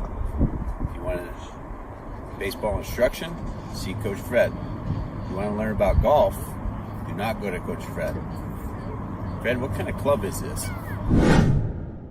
At Last Raps Baseball, we know baseball. Welcome back, everybody. It is going to be Toshiro Sugiura, who is coming on in relief, as he is, by our count, it's going to be the 8th pitcher used tonight by the Hokkaido Nippon-Ham Fighters. So Sugiura on in relief, as he will take over here and slated to be coming to bat. And we'll just double check here as we have had some pinch hitters. It looks like it is going to be Moribayashi, Kurakawa, and Ogo to face the right-hander, as the first pitch on the way is a fastball that misses outside.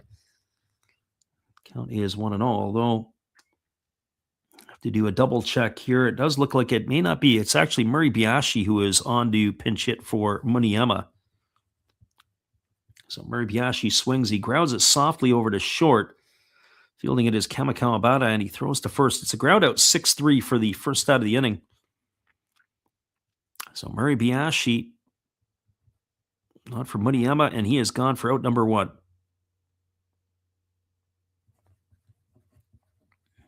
So it's Suki Moribayashi, gone for the first out. And it is going to bring up Kurikawa to the plate. So number 24. As the first pitch is swung on, this ball is lifted into deep right field. This ball could be trouble, giving chase, and it's going to get down. It's off the wall. It's picked up by Yozawa. He fires it in and cruising into second base with a double is going to be the pinch hitter, Fumiya Kurikawa. So he is aboard with a one-out double, and that will bring up Yuya Ogo, or slated to bring up Yuya Ogo to the plate. So it is late in the game, and they are emptying the benches, so to speak, are these two clubs. Yeah, part of the problem not being able to do the games in the prime time, as our friend Killen was asking, is just a bit of a hassle. I can't do it unfortunately, because actually work gets in the way. That's the way it goes sometimes. Here comes the offering to the left-handed hitting Ogo. It's the first pitch splitty that is swung on and missed, and the count is quickly 0-1. So no balls and one strike. I have to keep my eye peeled on other substitutions, as it's going to run out of the scoring or the paper on our page here. There's a fastball missing down and away, and the count goes even to 1-1. So 1 ball and 1 strike.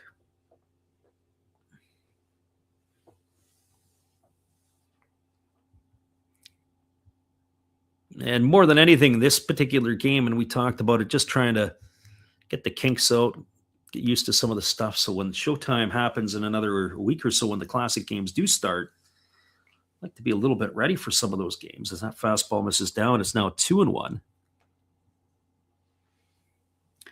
2-1 to Ogo. Waiting on deck is Akira Shiganaga, who is still in the ball game.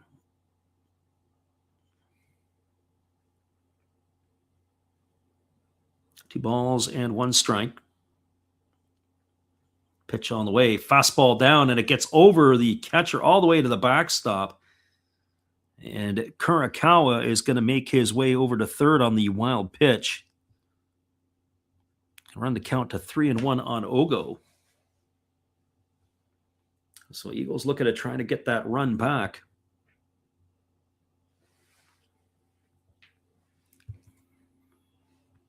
So 3 balls and 1 strike.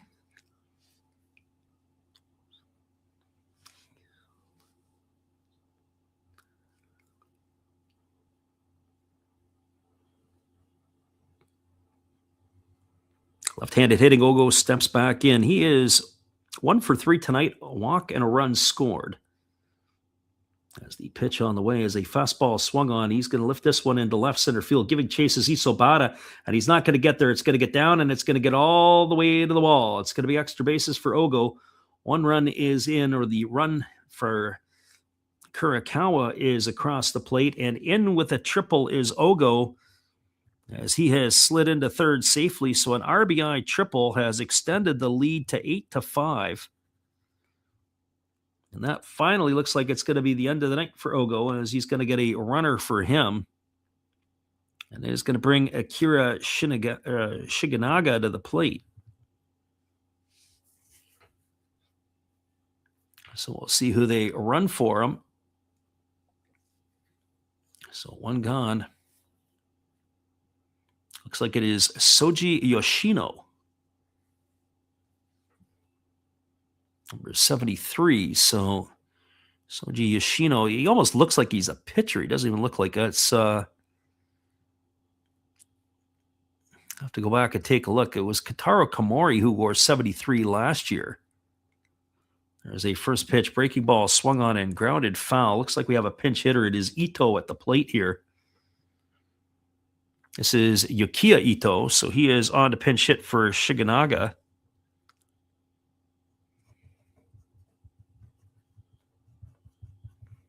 So no balls and 1 strike. Ito looks like he is ready to swing coming out of the dugout. It was a big-time hack at the first pitch. He's seeing RBIs right now. 8-5, Eagles have the lead. Fastball swung on. He lifts this one into right field. This ball is going to get down past Isobata as he slid. covering up on the play is Yazawa. He fires it in, and that's going to score a run. And standing on second base with a double is Ito. It's going to extend the lead to 9-5. So an RBI double off the bat of Ito brings home the pinch runner, Yoshi, and that is going to bring up, or it's slated to bring up, Hiroto Kobakata to the plate.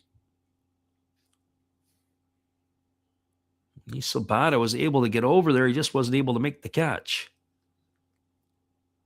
So an extra base hit. Eagles back up on front by 4 again. And Kobakata steps in for the 5th time tonight. He is 2 for 4. He's got a single, a double, a couple RBIs, and a couple of runs scored. Been very productive in this part of the batting order. First pitch on the way. Breaking ball taken for a called strike. The count is 0-1. Kobakata not ready for that one.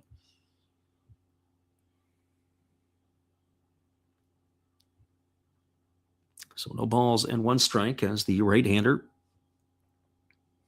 again works himself to the belt. 9-5, Eagles have the lead. Here's the pitch. Fastball swung on, grounded over to the right side of the infield. Fielded nightly by the first baseman, who was going to step on the base, and it's no longer Kiyomiya because he had left the ball game earlier on, as it is Kengo Yoshida who has fielded it and steps on the base. Kobakata gone on a ground out to 3 for the 2nd out of the inning. Advancing over to 3rd is Ito. That's slated to bring up Kitaro Komori to the plate, and that looks like exactly who that is going to be. So the right-hander ready to go again. Komori tonight is officially on our books 0 for 2. He's been hit by a pitch and had a sacrifice bunt. He takes a fastball at the knees for a called strike, and the count is 0-1. So no balls and 1 strike. Right-hander digs himself back in, waiting on the offering from the right-handed throwing Segura. Pitch on the way. It is a split-finger pitch, swung on and missed, and now he's way ahead in the count at 0-2. So no balls and 2 strikes.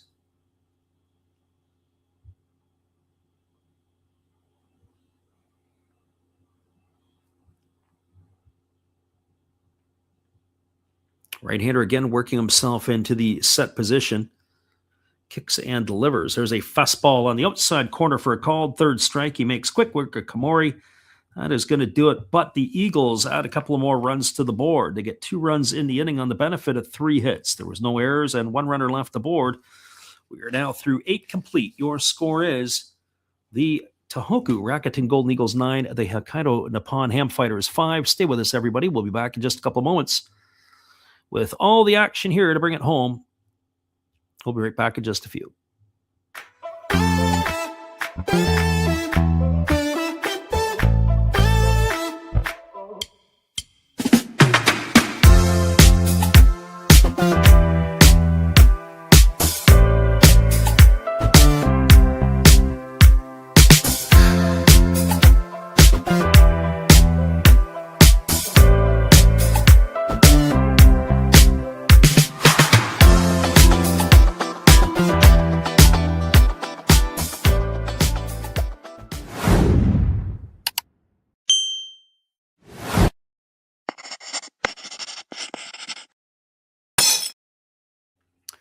Top of the ninth is just around the corner, and we'll be back with all the action in just a moment on the Last Drafts Baseball YouTube channel.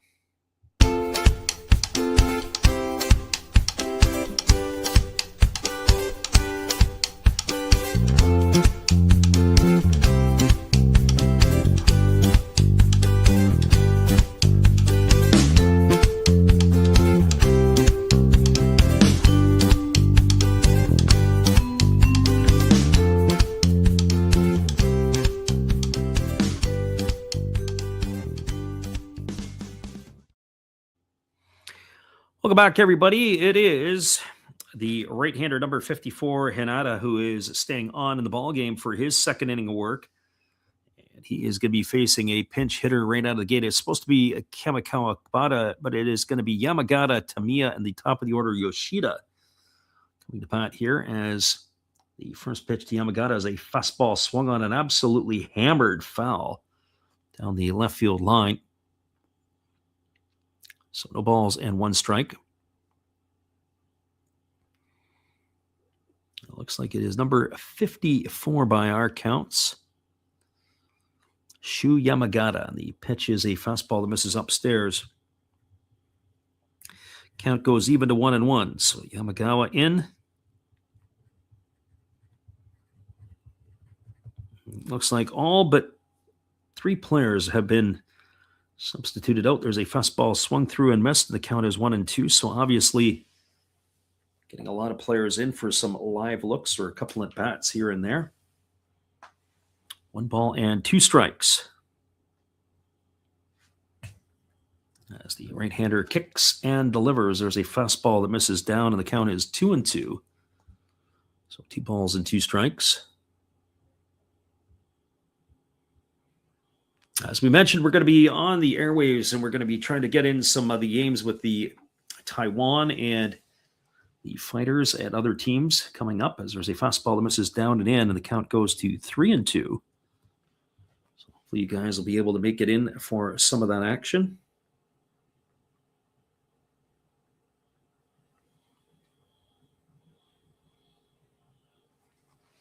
Three-two pitch ready to go. Yes, it is on the way. There's a fastball that misses down. It's going to be ball 4 as Yamagawa is aboard with a leadoff single, or leadoff walk, I should say. That is going to bring Yua Tamiya to the plate.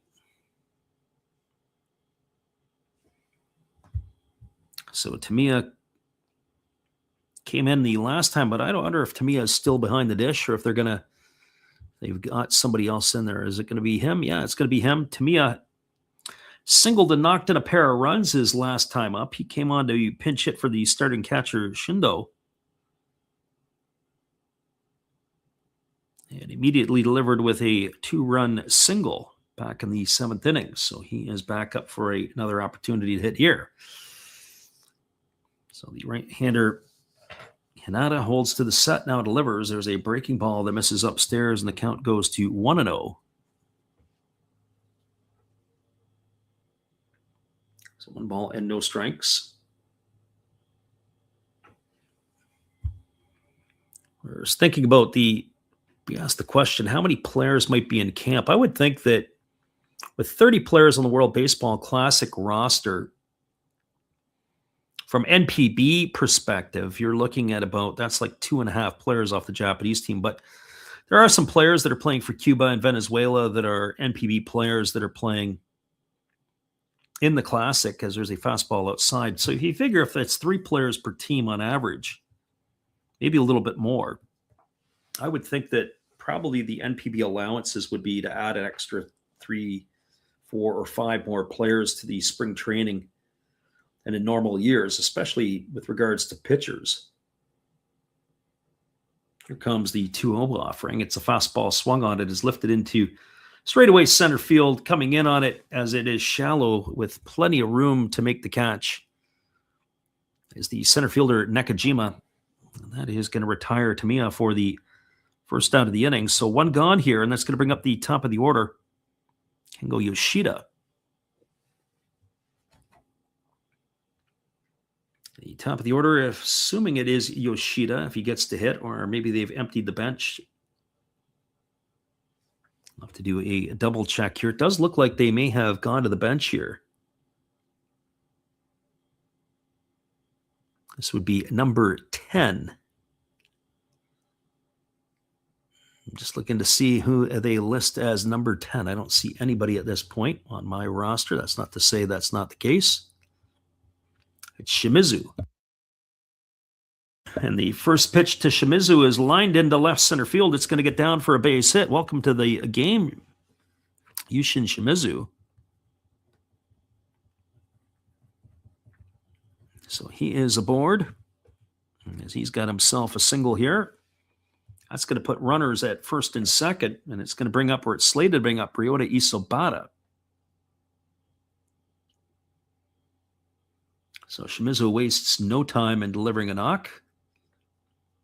Runners at first and second with 1 away. Eagles still trying to find themselves through this. We'll see if Isobata gets the at-bat or not. It looks like him. Isobata 1 for 4 tonight. He's got a single, a stolen base, an RBI. He scored a run. Speedy center fielder looking to get the Fighters back in this one. There's a breaking ball that drops in for a called strike, and the count is 0-1. I have to say, the timing of the home plate umpire, the way he calls his balls and strikes, is very inconsistent. Sometimes he just waits forever, and then other times he's really quick. Here's the 0-1. Pitch on the way. Breaking ball swung on, chopped over the head of the pitcher towards second base. Fielded behind the bag at short by the shortstop, Murray Biashi. He throws to first. It's not going to be in time to get the speedy Isobata, so it's going to be an infield single. He didn't have a play at second base. He fielded the ball as the ball had taken him to the second base side of second base. He threw on the run, and it was not able to get Isobata in time. It's going to load the bases. So now you got the bases full of fighters with only one gone, and it's slated to bring up to the bat Kodi Yazawa. Well, for Yazawa, he came on to pinch run for Chusei Manami back in the 8th inning. We'll just double check to make sure it still is Yazawa. It does look like that's who it is. Yazawa stole a base, and he came home to score a run. The first pitch is a breaking ball taken for a called strike. The count is quickly 0-1. Yeah, this is Yazawa's first at bat of the night. We were saying earlier in the stream that a couple of years ago he was a dual player. He both pitched and hit. But now it looks like he has probably put the glove down for good, or the pitching, maybe the pitching glove, whatever you want to call it, down for good. There's a breaking ball swung on. This ball is lifted into deep center field. This ball could be trouble. This ball is going to be off the wall. That's going to get a bunch of runs in. Chasing it down is the center fielder. And that is going to get all 3 runs, and is going to score Isobata all the way from first. So that ball was absolutely obliterated by Yazawa. It's cut the score line to 9-8. Oh, the fireworks. Yazawa, what a play by him. He absolutely drilled it, his first at bat of the night. Plating all the runners ahead of him. Yamagawa in to score. Shimizu in to score. Isobata in to score. And it's supposed to bring up Yuki Nomura to the plate. So a bases clearing double off the bat of Yazawa. We now have a 9-8 scoreline. We thought, oh boy, a 4-run lead going into the 9th inning was going to end it. I guess if you're a Tohoku Golden Eagle fan, 4 runs is not going to be enough to win games. Ouch. And here comes the first pitch to Narama. That's a fastball swung on. This ball is going to get lined into center field. It's going to get down for a base hit. And the throw into the plate is a little offline, but stopping at third is going to be Yazawa. So a single here off the bat of Narama, or off the bat of Nomura, has put runners on the corners. Now it's going to bring Narama to the plate. So if you stuck around for this one, it's a beauty. It's 9-8 here for the Eagles in the top of the 9th inning. And now we've got a conference on the mound. I don't know if this is going to be the end of the night, or if this is more of a pep talk for their big right-hander. No, it's just going to be a pep talk. I'm going to discuss how they're going to play this out. You've got runners at the corners. Yazawa, the runner at third. Runner at first is Nomura. Taiki Narama stepping to the plate. He came in to hit for Kotaro Kiyomiya. He is 1 for 2.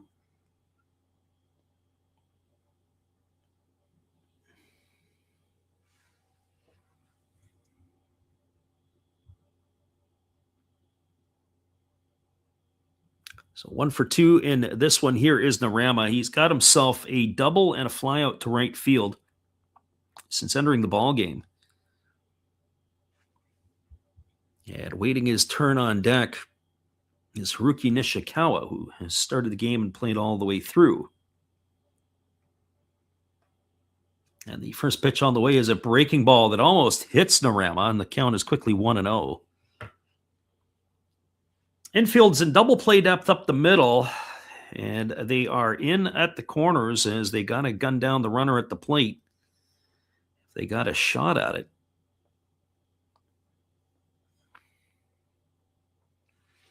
Tying run is at third. One gone here in the ninth. They throw to first base, and making it back easily is the runner at first.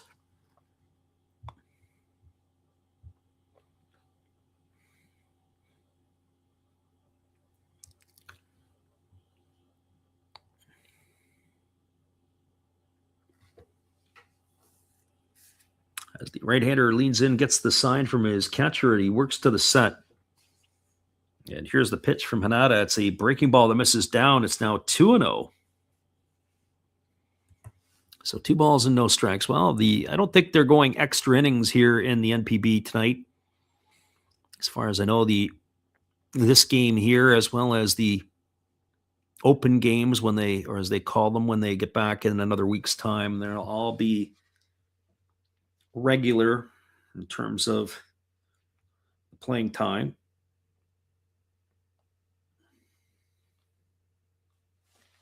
Right-hander works himself to the belt. And now he throws over to first base and getting back in time. I just have a feeling that this is the only game that is still going on across the NPB tonight. The Chinichi Yokohama game ended in a 1-1 tie. Hiroshima beat the Giants 4-2. Chiba knocked off the Swallows 4-1. Pitch on the way. Breaking ball swung on, grounded softly to second. There's no play at second. They're not going to be able to come home. That's going to push another run across. Or is it? We're going to double check on that. Or did he get that one across? I don't know. Did they have a shot to get the run? Yeah, Yazawa is in, and we are tied at 9. So ground out for Narama. He grounds out 4-3. Advancing to second base was Namura. RBI on that for Narama. In to score comes the runner Yazawa. And we have a 9-9 game. 9 runs, 14 hits. No errors for the Eagles. 9-9-0 for the Fighters. And it's slated to bring Nishikawa to the plate. And that looks like that is going to be the end of the night for Hanada. Probably about 4 batters too late. Well, we got a pitching change on our hand. It is 9-9. We're going to take just a little time out, and we'll come back in just a couple moments. Unbelievable. Couldn't get the job done. We're going to have a bottom of the ninth inning, it looks like, as well. So hang tight, everybody. We'll be right back in just a couple moments right after this.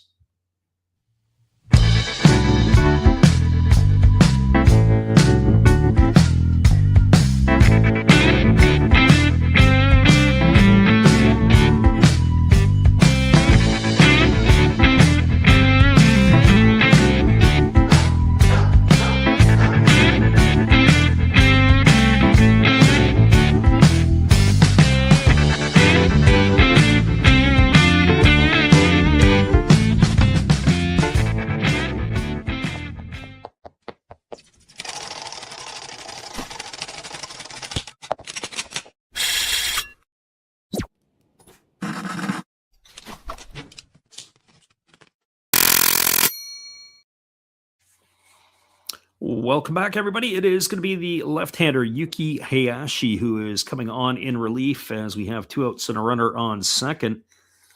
And the scoreline is now 9-9 between the Fighters and the Golden Eagles. Boy, the Golden Eagles, if you're a fan of the Golden Eagles, got to tell you, it is probably going to be a tough year for this group. I was saying this a couple of years ago when we were watching the Fighters when Shinjo had first taken over the group and saying that was a tough year to watch, but you can see how much better they were getting over the last 3 or 4 seasons to the credit of the manager of the Fighters and the managerial group over there. And now, of course, the shoe is on the other foot. The Golden Eagles are slowly flapping their clipped wings all the way to the bottom of the standings. I can just see that happening this year. It's going to be a tough year for them.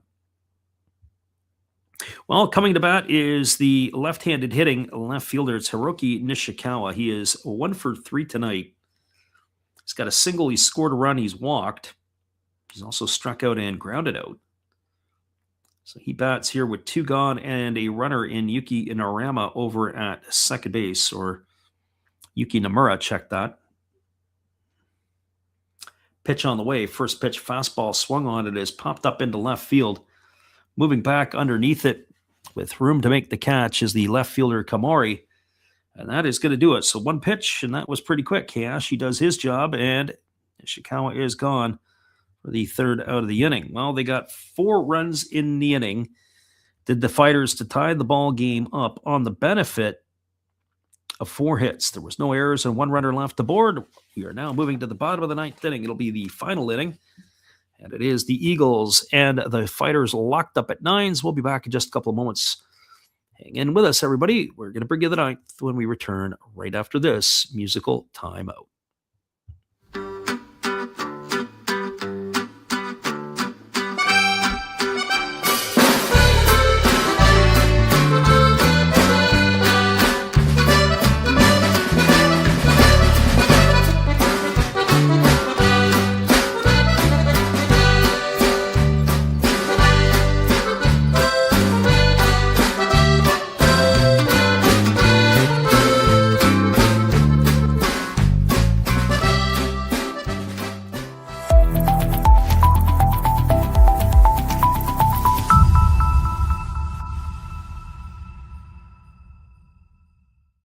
Well, you've got to have an ace in the hole, a little secret that nobody knows.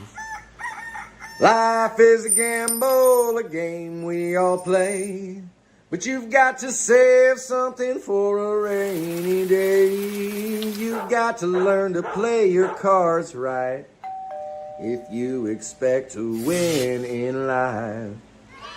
Don't put it all on the line for just 1 roll. You've got to have an ace in the hole.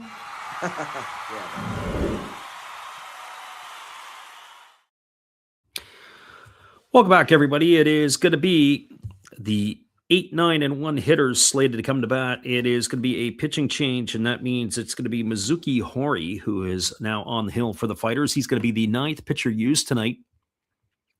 And coming to bat, or at least slated to come to bat to face him, it'll be the catcher getting his first at bat. It's going to be Katsura Mizukami. It'll be Daisuke Nakajima, and then it'll be the top of the order in Tetsuya Taira. So we'll see who exactly the left-hander Hori is going to face. So the first batter here tonight, Mizukami, who has getting his first at bat as he's got the always popular 3-digit number on. And he takes a fastball upstairs for ball 1. Count is 1-0. I think he's like 0-22. There's a fastball swung on it. Is hammered down the left field line into the corner. It's going to be extra bases all the way to the wall. Going in after it to have to dig it out is Nishikawa. And standing on second with a leadoff double is the catcher Mizukami. So we'll see if he's going to get run for here. Might as well put some speed on the base paths, as it is going to be Nakajima coming to the plate. So they're going to leave the runner in. They're going to leave him in to run the catcher. Interesting. We're waiting to see if it is or if it's going to be a pinch hitter. Looks like we might have a pinch hitter on our hand, and that's exactly what it is. It's going to be Naoki Sato into pinch hit. So he is a right-handed hitter. So Sato into bat here as the lefty Hori works himself set. Sato waggling the bat. No sign of a bunt as he does the spaghetti move to force the runner back to second base.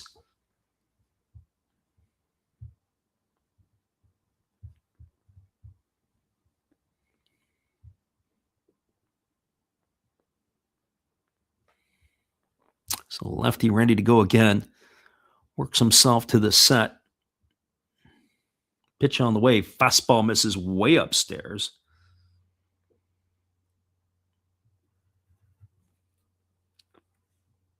Count 1-0 to Sato.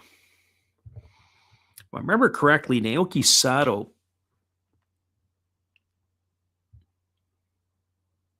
pretty sure he was with the Hokkaido Nippon-Ham Fighters. I don't see him on my roster, but my roster is a bit dated. NPB hasn't updated their stuff. There was a fastball that swung on and missed. Count runs even to 1-1.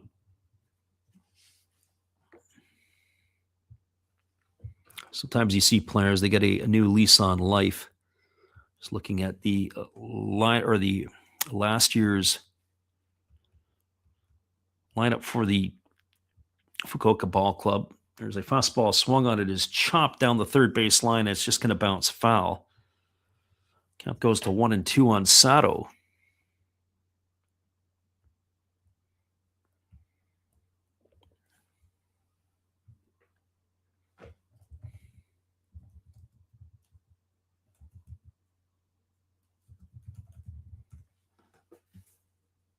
Pretty sure he was Fukuoka, if I'm not mistaken. But he was taken. I'm pretty sure he was taken as a compensation, or he was like what their version of the Rule 5 would be. Fastball swung on and grounded over on the first base side.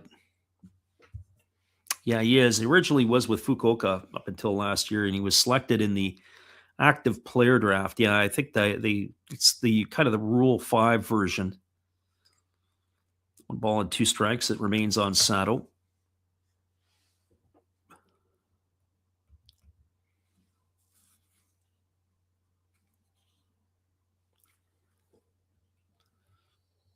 Apparently, Sato had some issues as he was visited by local police last year because of a allegation of domestic violence. Well, that'd be interesting. At least makes for a good read. Here's the 1-2 pitch to Sato. As it's on its way, there's a fastball swung on it, is chopped over to short. Having to hurry to field it is the shortstop for the Fighters. As that is Yamagata, would come in for Kamikawabata, and he throws out Sato. That is going to be a ground out. That's going to be 6-3. That's the first out of the inning, but it's going to put the runner over to third. It's going to bring up the top of the order as Tetsuya Taira is slated to come to the plate. Well, for Taira, he is officially tonight. We'll just double check to make sure it is Taira that is coming to bat here. And it is Taira. He is, on our counts, 1 for 3 tonight. He's got a single and 3 trips. He's been hit by a pitch and he's walked. As the lefty Hori ready to deliver. The pitch on the way is a breaking ball that misses outside, and the count's 1-0. Look at a punch in their final run here. The sun's come back out. It's been off and on behind the clouds today. And I'm kind of curious, too. The one thing I haven't really paid attention to, or tightly attention to, is are there lights at this stadium? I'm not so sure if there are. Here comes the 1-0 pitch on the way. It's a fastball that catches the outside corner, and the count goes to 1-1. I remember a couple of the neutral site games that were played. I remember one a few years ago that involved might have been in the same 2 teams, Fighters and Eagles, wherever they were playing in the Sendai region. There was a stadium that did not have lights. The game was called at 4 o'clock in the afternoon because of darkness. Here's the 1-1 pitch. On the way, fastball swung on, popped up into shallow right center field. Moving over underneath it is Isobata. He makes the catch, tagging at third, and they're not going to challenge Isobata's arm, although the throw was slightly offline over on the first base side. So Taira not able to hit the ball deep enough. The throw is offline, and of course the slow-footed catcher running over there at third base, unable to advance to score. That is going to leave it all up. At least it's on our books. It's supposed to be Muribayashi coming to the plate. We're going to see if it is going to be him. As it's Suki Muribayashi, it'll be his time to come to the dish. And Murray Biashi it is. He is officially 0 for 1 tonight as he grounded out to the shortstop to lead off the 8th inning. So we'll see how he does. He came in to replace Rui Maniyama back defensively in the 6th inning. Here's the pitch. First pitch is a fastball taken for a called strike. The count is 0-1. So no balls and 1 strike. Fighters and Eagles locked at 9 here in the bottom half of inning number 9. Game that we thought would be about a 3-hour affair has turned into a marathon at over 3.5. Here's a breaking ball that misses down and in, and the count is a ball and a strike. They appealed over to the first base umpire, but Murray Biashi did not go. So 1-1 is the count.